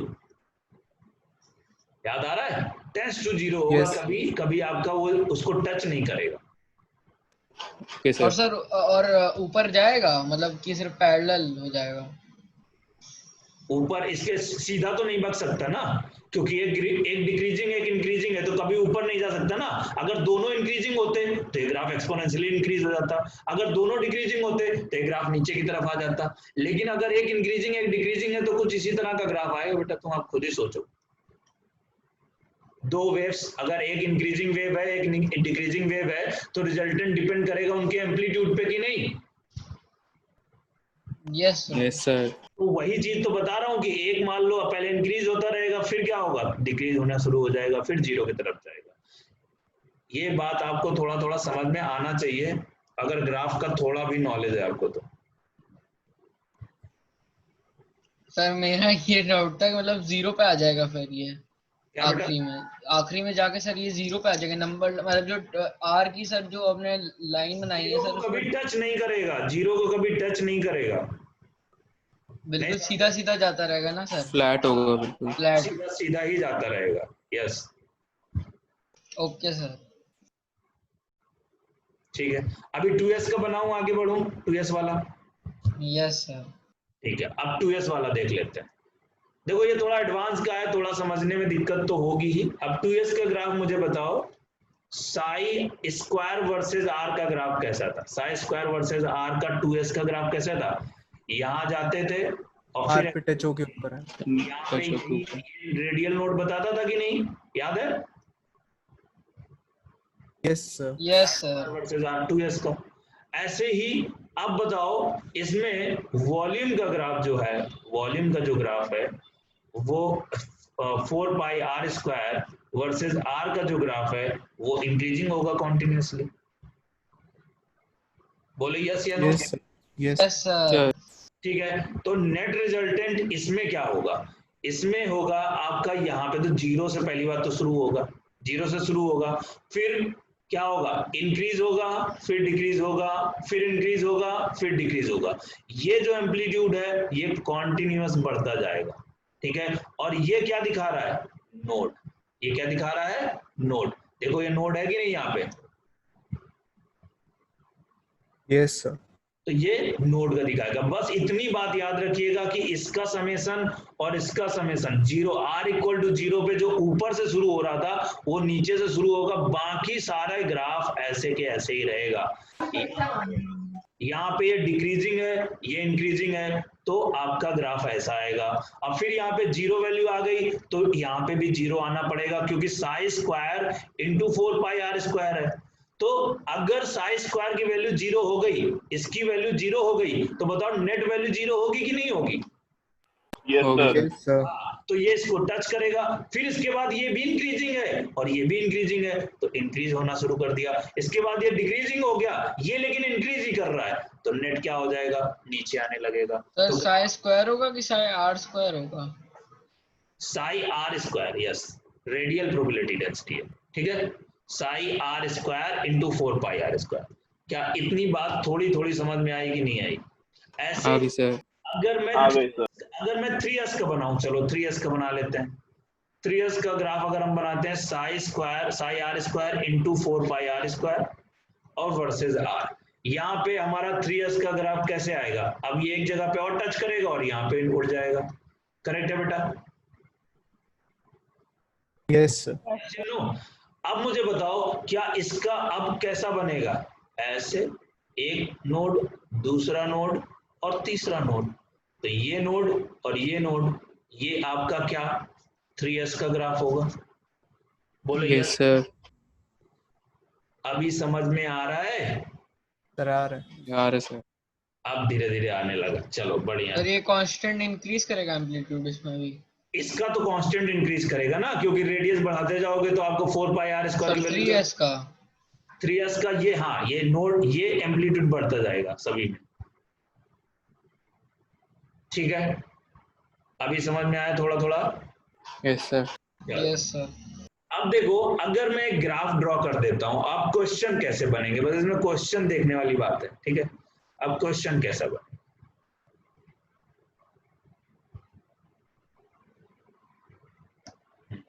Sir P subshell के लिए नहीं? हाँ, पी सबसेल के लिए भी ऐसे ही होगा, वो भी बताऊंगा अभी। अगर मान लो आपको यहाँ पे psi r square into 4 pi r square और वर्सेस आर का ग्राफ आ गया, और आपको ऐसे ऐसे ऐसे और ऐसे दिया, आपसे पूछा जाए कितने रेडियल नोड है यहाँ पे, बताओ 3। कितने रेडियल नोड 3। है? हाँ, ये वाला रेडियल नोड है, ये वाला रेडियल नोड है, ये वाला रेडियल नोड है, तो रेडियल नोड कितने हैं?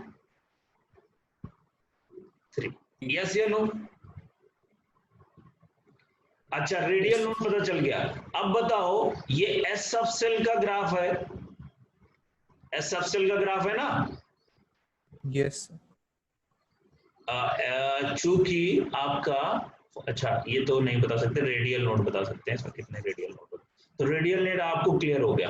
अब हम लोग सीधा क्वेश्चन करते हैं, तब आपको समझ में आएगा कि कैसे कैसे क्वेश्चन यहाँ पे आते हैं। देखो ये बेटा 2s का पता चल गया, 3s का पता चल गया, अब ये आपका 1s का पता चल गया, यहाँ पे हमें ये भी पता चल गया क्या होता है radial probability density. Radial probability density is nothing, it is psi square into 4 pi r square. Psi square और 4 पाई स्क्वायर दो फंक्शन का मल्टीप्लीकेशन होता है, इसी के बेसिस पे हम क्वेश्चन करते हैं। अब मैं आपको क्वेश्चन कराता हूँ एटॉमिक स्ट्रक्चर। हेलो हाँ सर। बोलो सर बेटा। अगर जो ग्राफ है सर, अगर वो इंक्रीजिंग में ना हो और फिर पूछे सर रेडियल नोड, तो क्या हम 0 बताएंगे? अगर ग्राफ इंक्रीजिंग ना हो, यस सर, जैसे कि उसका एम्पलीट्यूड इंक्रीज ना करे सर और पैरेलल हो सर, पैरेलल फिर हो, भी वो नोड को, यस सर, फिर भी वो नोड को मतलब वो एक्स एक्सिस को टच करे सर। एक्स एक्स नहीं, अब मुझे वो बना के दिखाओ तो बताऊं मैं। ग्राफ तो ऐसे ही आएंगे, इसमें देख लेते हैं क्वेश्चन आपके हैं इसमें, मैं दिखा देता हूं। अब देखो बेटा, इसमें कुछ क्वेश्चंस हैं जो अपन लोग करेंगे। ये देखो, ये क्वेश्चन है, आपको दिख रहा होगा। ये कह रहा है which of the following correct radial distribution curve for various orbitals. अब ये 3s के लिए रिप्रेजेंट कर रहा है। अब बताओ 3s का रेडियल नोड कितने होंगे इसमें, बताओ 3s में। 2 2 आएंगे। तो सर आप सही है ग्राफ। रेडियल नोड दिखा रहा है, यस सर। ये ग्राफ सही है। Yes sir. 4p का बनाते हैं, 4p का बनाएंगे तो 4p का ग्राफ आपको याद है ऐसे होता है। 4p का ग्राफ, 4p का ग्राफ, ठीक है, साई स्क्वायर वर्सेस आर का। और अगर हम radius 4 pi r square versus r का ग्राफ बनाए तो वो तो ऐसे ही जाएगा। अब इन दोनों का मल्टीप्लीकेशन कर दे, psi square into 4 pi r square versus r का ग्राफ। बताओ क्या उसका ग्राफ आपका 4p वाले में कैसा आएगा? रेडियल नोड कितने होंगे इसमें 4p में, बताओ। सर 2 4p में रेडियल नोड कितने होंगे? Sir 2 n minus l minus 1, तो मतलब 4 माइनस 1 माइनस 1, तो 2 रेडियल नोड आने चाहिए। करेक्ट है बेटा? Yes sir. 2 रेडियल नोड आने चाहिए। लेकिन क्या पहला एम्पलीट्यूड बड़ा होगा? बताओ, पहला एम्पलीट्यूड बड़ा होगा? नहीं।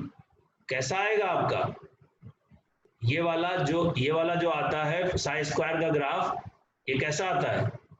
ये आपका ऐसा रहता है, लेकिन इसमें पहला वाला छोटा होगा, दूसरा वाला क्या होगा? बड़ा होगा, ऐसे तो होगा। तो ये वाला क्या है? गलत है। अब इसमें भी ये भी गलत है। 3p का देखो, 3p में कितने रेडियल नोड होंगे बताओ? 1 क्या यहाँ पे 1 नोड है? ये रेडियल नोड नहीं है बेटा, ये पैरेलल दिखा रहा है। Yes sir. तो ये भी गलत है, ये भी गलत है, ये भी गलत है। सही कौन है? ये वाला। कैसे हमने बताया? हमारी जो कंडीशन थी उन्हीं कंडीशन को देख देख के ही तो बताया हमने। बताओ बेटा। Yes sir. ठीक है। Yes sir. अच्छा चलो, अब अगली चीज देखते हैं। यहाँ पे अगला क्वेश्चन ये कह रहा है कि ऑर्बिटल, ये सबको दिखाई दे रहा है ना? छोटा छोटा दिखा रहा है क्या? सर जूम कर सकते हैं? हाँ जूम करो। ये देखो, दिख रहा है बेटा क्वेश्चन? यस सर, दिख रहा है। ठीक है। अब ये क्वेश्चन करते हैं, टोटल और द ऑर्बिटल विच है 0 ऑर्बिटल एंगुलर मोमेंटम। अब बताओ ऑर्बिटल एंगुलर मोमेंटम क्या होता है? Orbital azimuthal number constant. Sir under root में l एंड l+1। l+1 और क्या होता है? h/2 h/2 पाई। ठीक है।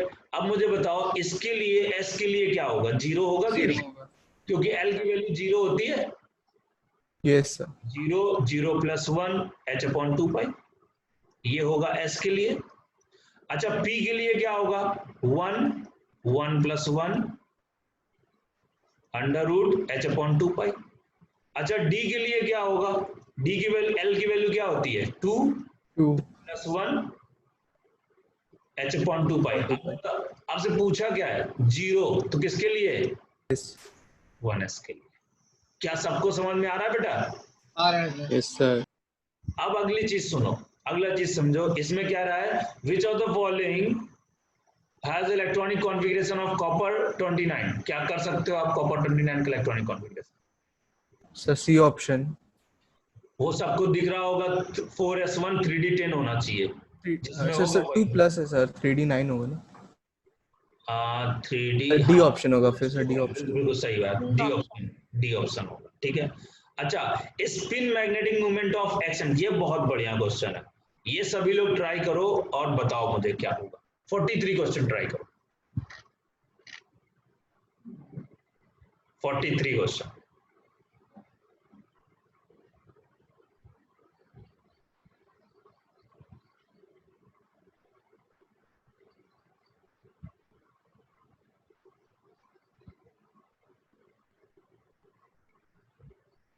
ए सर। कितना आ रहा है? ए। ए, चलो और कोई?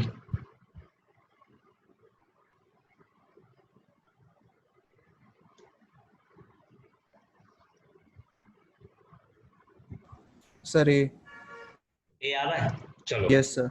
अब देखो यहाँ पे आपका स्पिन एंगुलर मोमेंटम जो होता है वो n+2 होता है। मैग्नेटिक मोमेंटम जो होता है वो आपको √24 दिया है।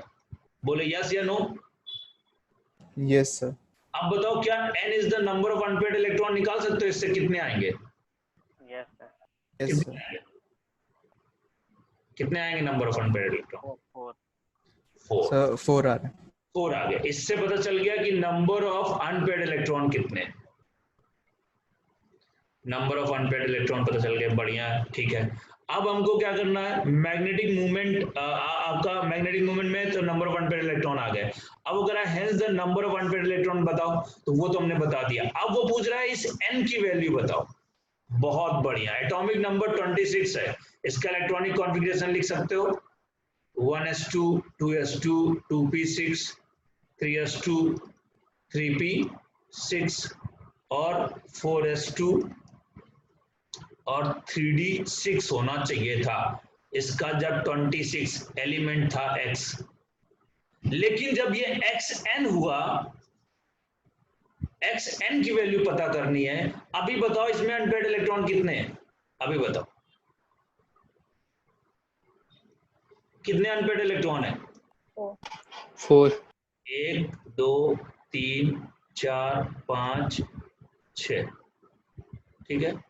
Z is the atomic number 6 है आपका। 4 अनपेयर्ड इलेक्ट्रॉन है, 4 अनपेयर्ड इलेक्ट्रॉन है, hence the number of unpaired electron. And ये आपको दिया है Z 26 दिया है, 26 है 3d6 हो गया। अब नंबर ऑफ अनपेयर्ड इलेक्ट्रॉन, तो n की वैल्यू तो 0 होनी चाहिए क्योंकि नंबर ऑफ अनपेयर्ड इलेक्ट्रॉन 26 पे ही 4 आ गए। और अगर हमारा number of unpaired electron after xn पे आ रहे हैं तो ठीक है। चलो अब हमको 4 इलेक्ट्रॉन, अब देखो इसमें यहां पे भी नंबर ऑफ इलेक्ट्रॉन 4 आ रहे हैं अनपेयर्ड, ठीक है। लेकिन ये तो हमारा x है केवल, इसमें कोई भी पॉजिटिव चार्ज अभी नहीं चढ़ा है। इतनी बात सबको समझ में आ रही है? Yes sir. अगर ये मान लो आयरन है, आयरन का इलेक्ट्रॉनिक कॉन्फ़िगरेशन लिखा है कि नहीं हमने ये? Yes sir. और इसमें तब भी n की वैल्यू 4 आ रही है, लेकिन मुझे इसमें n की वैल्यू 4 नहीं चाहिए, मुझे Fe n+ बन रहा है, उसमें नंबर ऑफ अनपेयर्ड इलेक्ट्रॉन 4 चाहिए। वो कब आएगा? जब हम 4s2 2p6 3s2 3p6 और अगर हम 2 इलेक्ट्रॉन निकाल दें, 2 इलेक्ट्रॉन इसके निकाल दें तो क्या 3d6 बचेगा? Yes sir. क्या तब भी अनपेयर्ड इलेक्ट्रॉन 4 ही आएंगे? Yes sir. इसका मतलब यस सर। वैल्यू क्या है +2। ये वैल्यू कब आती है, ये वैल्यू कब आती है? जब हम इलेक्ट्रॉनिक कॉन्फ़िगरेशन इलेक्ट्रॉन निकालने के बाद आती है कि नहीं आती? यस अरे Yes. बाकी लोगों को समझ में आ नहीं रहा, हमको लग रहा है। सर नहीं आ रहे हैं। अच्छा ये बताओ, ये नंबर ऑफ अनपेड इलेक्ट्रॉन निकालना आ गया, कैसे निकालेंगे? यस सर आ गया, वो तो आ गया। Yes sir. अच्छा, अगर नंबर ऑफ अनपेड इलेक्ट्रॉन निकल गए, थोड़ा सा बढ़िया क्वेश्चन है, नंबर ऑफ अनपेड इलेक्ट्रॉन निकल गए, वो हमने निकाल लिया n+2 under root equal to under root 24 से हमने नंबर ऑफ अनपेड इलेक्ट्रॉन 4 निकाल लिया। ये अनपेड इलेक्ट्रॉन कब आते हैं बताओ? जब हम इलेक्ट्रॉनिक कॉन्फ़िगरेशन लिखते हैं ना, बोलो तभी तो आते हैं। Yes sir. Yes sir. और यहाँ पे इलेक्ट्रॉनिक कॉन्फ़िगरेशन n+ का लिखना है आपको, जिसका एटॉमिक नंबर 26 है। अब बताओ 26 का इलेक्ट्रॉनिक कॉन्फ़िगरेशन लिखेंगे तो 1s2 2s2 2p6 3s2 3p6 4s2 और 3d6 आएगा अगर हम इसका सबसे न्यूट्रल एलिमेंट का लिखेंगे इलेक्ट्रॉनिक कॉन्फ़िगरेशन, न्यूट्रल एलिमेंट का। अभी हमने इसका नहीं लिखा है, अभी हमने किसका लिखा है? न्यूट्रल एलिमेंट का इलेक्ट्रॉनिक कॉन्फ़िगरेशन। ये बात समझ में आई? न्यूट्रल इलेक्ट्रॉनिक 26 का इलेक्ट्रॉनिक कॉन्फ़िगरेशन लिखा है। Yes sir. लेकिन मुझे इलेक्ट्रॉनिक कॉन्फ़िगरेशन इसका लिखना है और 4 नंबर ऑफ अनपेयर्ड इलेक्ट्रॉन भी लाने हैं। ऐसा कब पॉसिबल होगा बताओ? जब ये वाले इलेक्ट्रॉन निकल जाए तो कोई फर्क पड़ेगा? नो ये वाले इलेक्ट्रॉन अगर निकाल दो तब भी 4 अनपेयर्ड इलेक्ट्रॉन रहेंगे, क्योंकि तब भी 3d6 रहेगा। Yes sir. तो वो x क्या होगा? x 2+ होगा। यस या नो? अच्छा अगर यस मैं सर। x3+ कर दूं, x3+ कर दूं तो कितने अनपेयर्ड इलेक्ट्रॉन बचेंगे? 3 सर। बताओ, इससे एक इलेक्ट्रॉन निकल जाएगा, किससे इलेक्ट्रॉन निकल जाएगा? तो 3d5 बन जाएगा ना। Yes sir. अगर ये 3d5 बन जाएगा तो इससे नंबर ऑफ अनपेयर्ड इलेक्ट्रॉन तब 5 आ रहे हैं। बोलो yes yes sir. Sir 4s2 निकालेंगे सर, उससे फर्क पड़ेगा? मतलब वो तो आउटर शेल में है ना सर। क्या बेटा? Sir 4s2। हाँ 4s2 के इलेक्ट्रॉन निकाल दिए तभी तो कोई फर्क नहीं पड़ रहा। 4 अनपेयर्ड इलेक्ट्रॉन पहले भी थे, 4 अनपेयर्ड बाद में भी रहेंगे, और हमको 4 अनपेयर्ड इलेक्ट्रॉन चाहिए थे। Yes sir. तो हमने वही कर लिया। अब इसको एक एक्सपेरिमेंट करके देखते हैं। चलो ठीक है, एक एक्सपेरिमेंट करते हैं। वो क्या है अपने पास? अगर किसी एलिमेंट x का 26 इलेक्ट्रॉनिक कॉन्फ़िगरेशन है, आप उसके इलेक्ट्रॉनिक कॉन्फ़िगरेशन लिखिए 1s2 2s2 2p6 3s2 3p6 4s2 और 3d6। यही होगा कि नहीं? Yes sir. अब इसमें यहाँ पे आउटर सेल का मैं ऐसे लिख देता हूं ताकि आपको पता चलता रहे। ठीक है, 1 2 3 4 5 और ये 6। ठीक है, अब समझिएगा।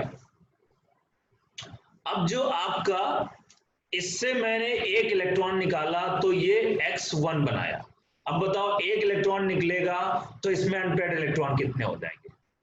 एक इलेक्ट्रॉन जब निकलेगा तो इसमें ये बचेगा और बाकी तो ये रहेंगे कि नहीं रहेंगे? Yes sir. Yes sir. सही है। अब अनपेयर्ड इलेक्ट्रॉन कितने? n की वैल्यू क्या होगी?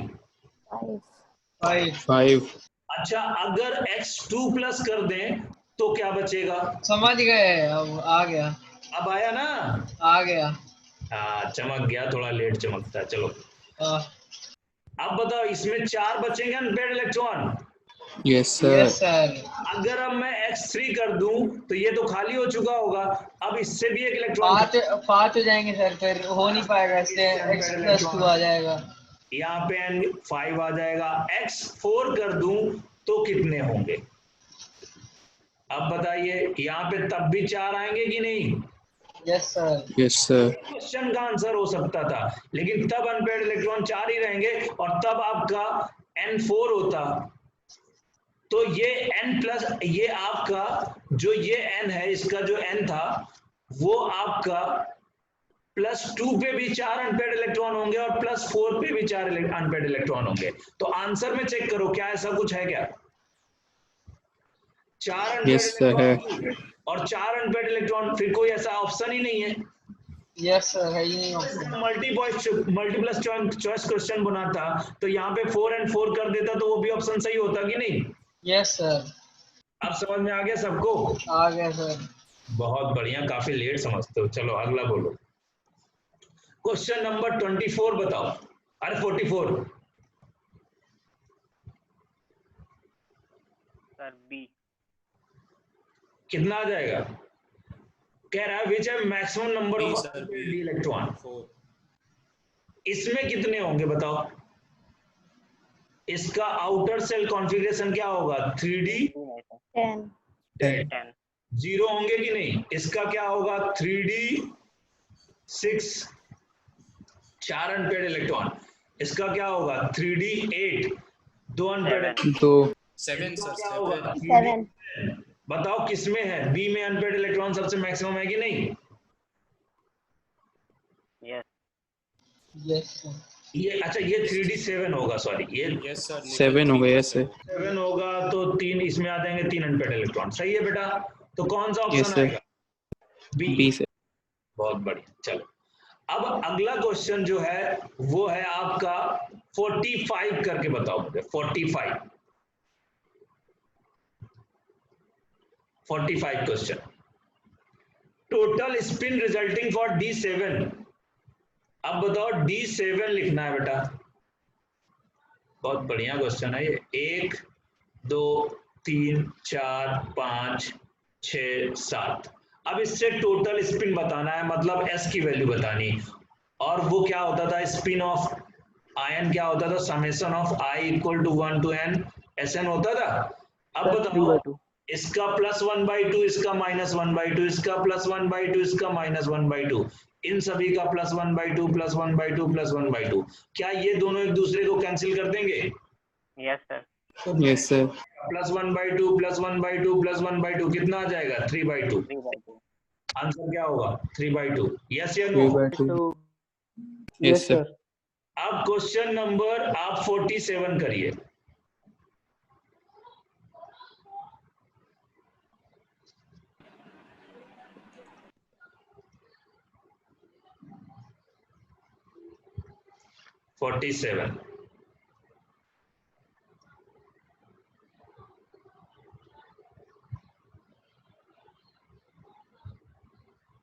बहुत बढ़िया क्वेश्चन है ये। ऐसे क्वेश्चन आ चुके हैं सब IIT में, इसलिए बता रहा हूं।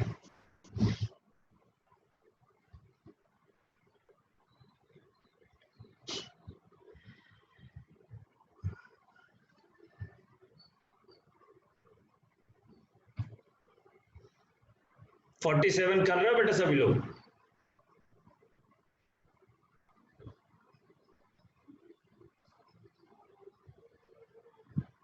अरे भाई लोग नहीं कर पा रहे हो क्या? कर रहे हैं एक मिनट। करो करो।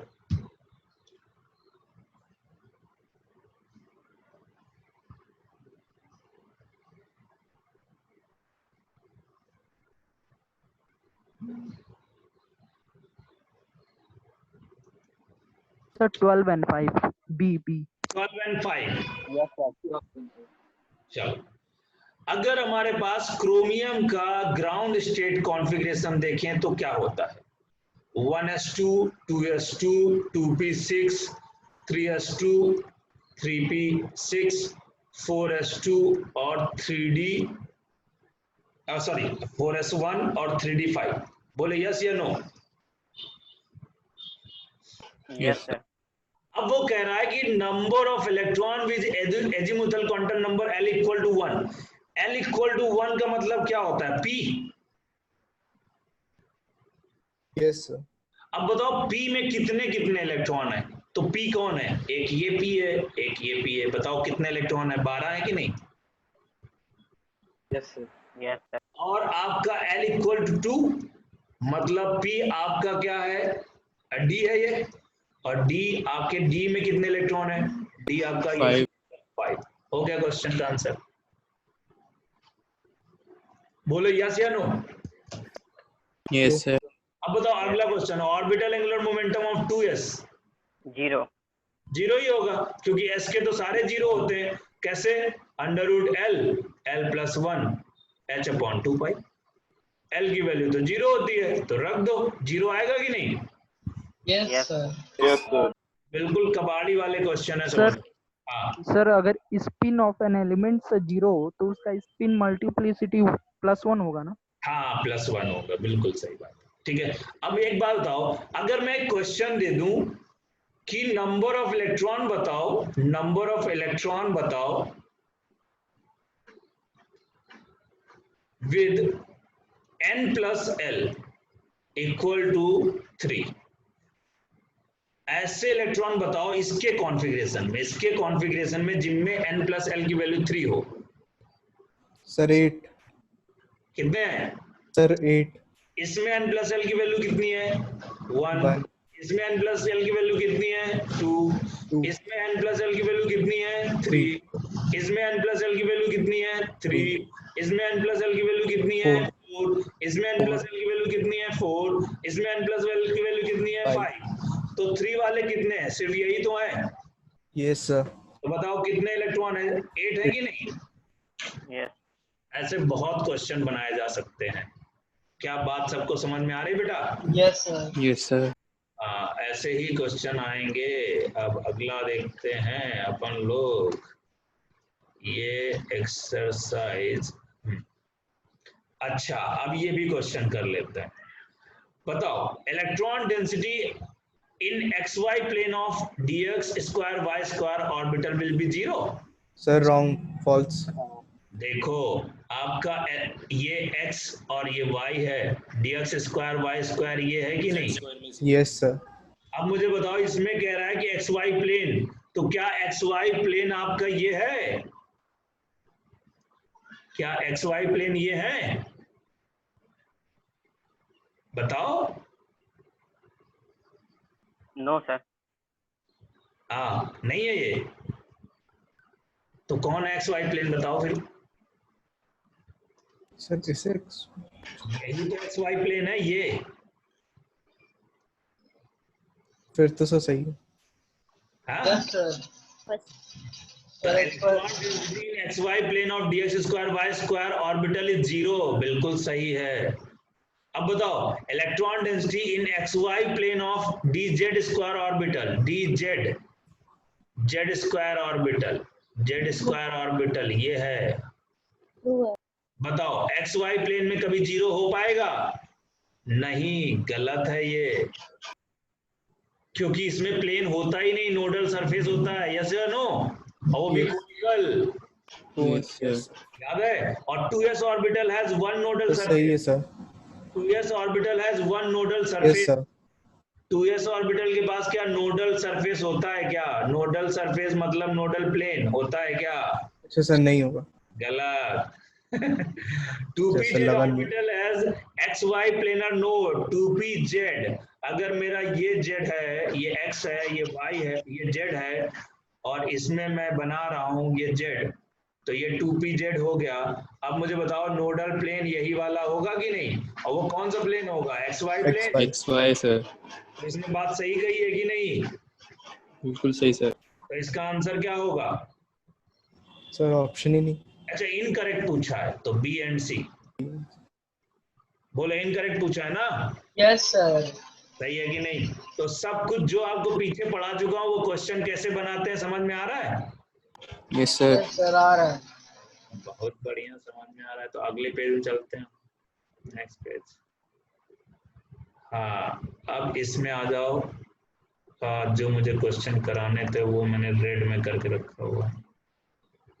चलो ये बताओ विच of the following is highest magnetic moment. तो मैग्नेटिक मोमेंट किसके पास ज्यादा होगा? जिसके पास अनपेड इलेक्ट्रॉन ज्यादा हो। Yes sir. तो कर लेंगे कि नहीं? अच्छा ये न्यूक्लियर केमिस्ट्री के क्वेश्चन नहीं करने, ठीक है? न्यूक्लियर केमिस्ट्री के क्वेश्चन नहीं करने। हाँ ये क्वेश्चन करो यार, ये क्वेश्चन 49 बहुत बढ़िया करो। 49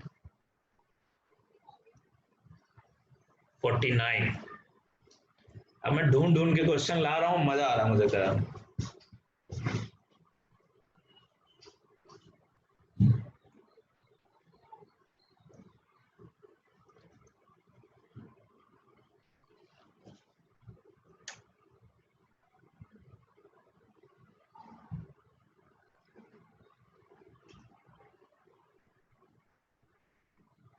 क्वेश्चन नंबर 49 हुआ।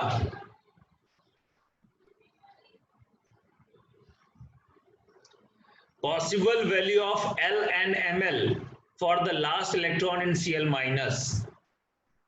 बताओ T होगा। Cl का इलेक्ट्रॉन क्या होता है? 17 होता है electronic configuration, 1s2 2s2 2p6 3s2 और 3p5 होना चाहिए था। बोले यस या नो? Yes sir. एक इलेक्ट्रॉन और आ गया तो 3p6 हो जाएगा कि नहीं? Yes sir. अब लास्ट इलेक्ट्रॉन कहाँ जाएगा वो भी समझ लेते हैं। 1 2 3 4 5 6, तो उसकी L की वैल्यू क्या होगी बताओ? 1 होगी कि नहीं? क्योंकि वो p सब सेल में जा रहा है। लास्ट इलेक्ट्रॉन कहाँ जा रहा है? p सब सेल में जा रहा है, तो L की वैल्यू तो 1 होगी। करेक्ट है बेटा? Yes sir. Yes sir. की वैल्यू पूछ रहा है क्या होगी? ml की वैल्यू 1 ही हो सर -1 और 1 हो सकता है। सर, 1 होनी चाहिए।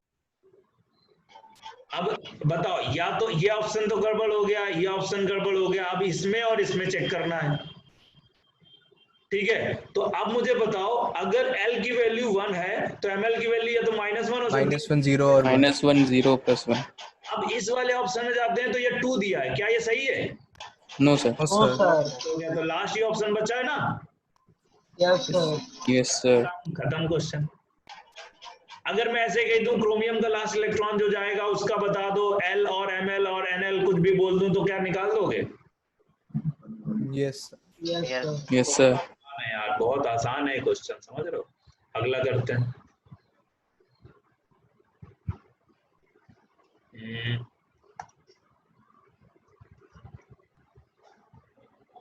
ये तो हो गया, ये भी हो गया।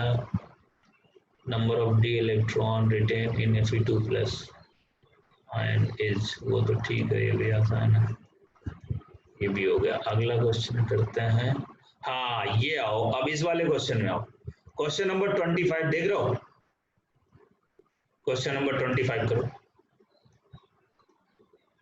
Question number 25।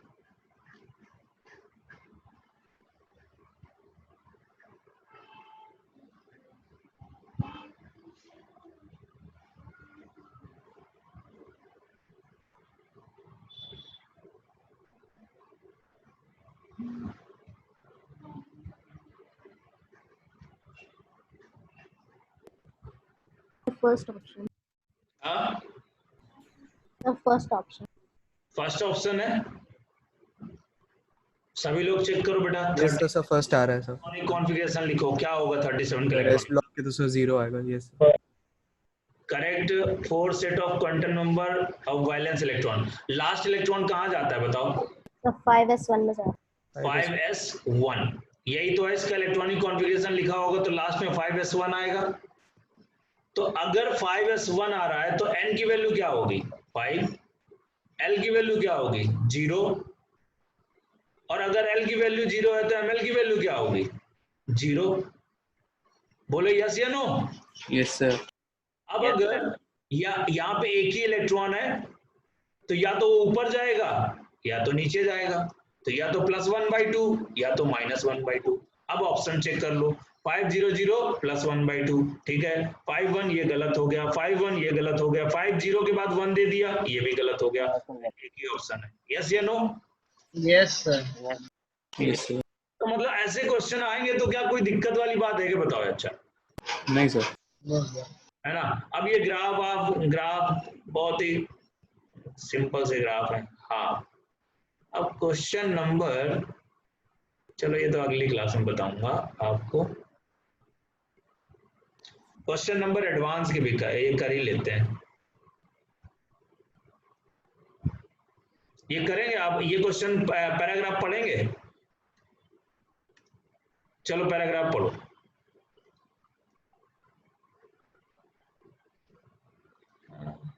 चलो ये घर के लिए दे दूं, होमवर्क दे दूं बेटा, क्योंकि ये क्वेश्चन इतना अच्छा है कि मैं चाहता हूं कि आप लोग एक बार ट्राई करो और फिर ट्राई करके फंस के आओ, फिर मेरे से पूछो। घर से करके लाएंगे? Yes sir. Yes sir. अब क्वेश्चन नंबर 7 करो। क्वेश्चन नंबर 7 देखो, पढ़ो पहले क्वेश्चन नंबर 7, जेई एडवांस का क्वेश्चन। वही बात लिखिए जो मैंने पूरा डेरिवेशन में कराया था। Infinitely thickness dr, radius r, nucleus, the volume of 4 pi r square, the sketch of the p versus r। और किसके लिए? 1s इलेक्ट्रॉन के लिए। देख लिया क्वेश्चन? देख लिया बेटा? यस सर, देख लो। अब चलें इसका ग्राफ देखें।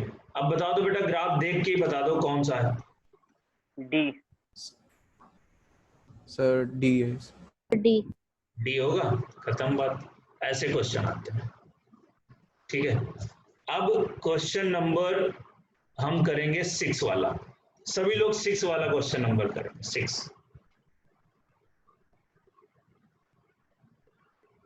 6 वाला क्वेश्चन करिए और मजा आ जाएगी।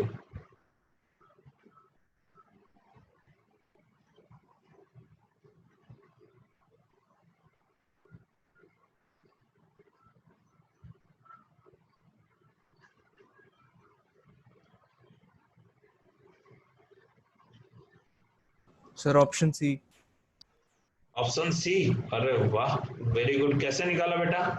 सर सर ये याद था सर, नीचे 8 होता है और सर n स्क्वायर से इनवर्सली प्रोपोर्शनल है। हाँ, कैसे बेटा निकाला? सर n स्क्वायर से इनवर्सली प्रोपोर्शनल रहता है और सर फॉर्मूला में नीचे 8 आता है। अच्छा, काइनेटिक एनर्जी का जो वो होता है directly proportional to n square by z square होता है। सर उल्टा होता है sir, z square by n square. हाँ sorry, z square by n square. हाँ, z square by n square होता है। तो इससे आपने कॉन्सेप्ट लगा लिया कि n के इनवर्स प्रोपोर्शनल। सर ये याद था नीचे 8 होता है तो। और नीचे 8 होता है। यस, काइनेटिक एनर्जी क्या होता है? 1 अपॉन तो होता है सर 8 नीचे होता है, इतना आता है। 4 पाई एप्सिलॉन नॉट। सॉरी, एक मिनट, मुझे जो याद है, याद मुझे भी नहीं रहता अभी, थोड़ा सा मुझे याद है कि z square by n square और m e की power 4 8 epsilon not square h cube, ये होता है। याद आ रहा है? Yes sir. Yes sir. तो उससे आपने दिमाग लगा लिया, बहुत बढ़िया, आपने ये बहुत अच्छी चीज लगाई। लेकिन मैं आपको पूरा प्रॉपर तरीके से बताऊंगा। Yes sir. ठीक है, और बाकी लोग सोचो, और कोई तरीका है तुम्हारे पास जिससे इसको निकाल सके? और कोई तरीका है? नहीं है, चलो मैं बताता हूं। देखो बेटा, जो हमने ओरिजिनल डेरिवेशन करे थे, अब उस डेरिवेशन का ये एडवांस में क्वेश्चन आया और यूज आया। कैसे? आपको मैंने 2 चीजें बताई थी, mvr is equal to nh/2π। Yes या नो? Yes sir. अब ये कह रहा है second Bohr orbit. Second Bohr orbit मतलब n की वैल्यू क्या हो गई? 2। और ये जो rn है ये r2 हो जाएगा। तो क्या इसको मैं लिख दूं r0 n square by z? Yes या नो? Yes sir. तो आप इसको लिख सकते हैं r0 इंटू 2 का स्क्वायर अपॉन 1। तो मतलब ये आ जाएगा 4r0। बोलो सही है कि नहीं? Yes sir. Radius of 2, second Bohr orbit में उसकी रेडियस क्या होगी? अगर r0 उसकी बोर्स रेडियस है तो यही होगी। अब इससे मुझे पता चला कि mvr की जगह पे मैं लिख सकता हूं 4r0, n की जगह पे लिख सकता हूं 2h/2π। तो 2 से 2 कैंसिल हो गया, तो मुझे यहां से वेलोसिटी आ जाएगी क्या? h/4mvr0। यस या नो? बोलो सही है? Yes sir. Yes sir. से काइनेटिक एनर्जी क्या हो जाएगी? 1/2 mv स्क्वायर। रख दो 1/2 m यहां कर दो, और v है तो h/4π।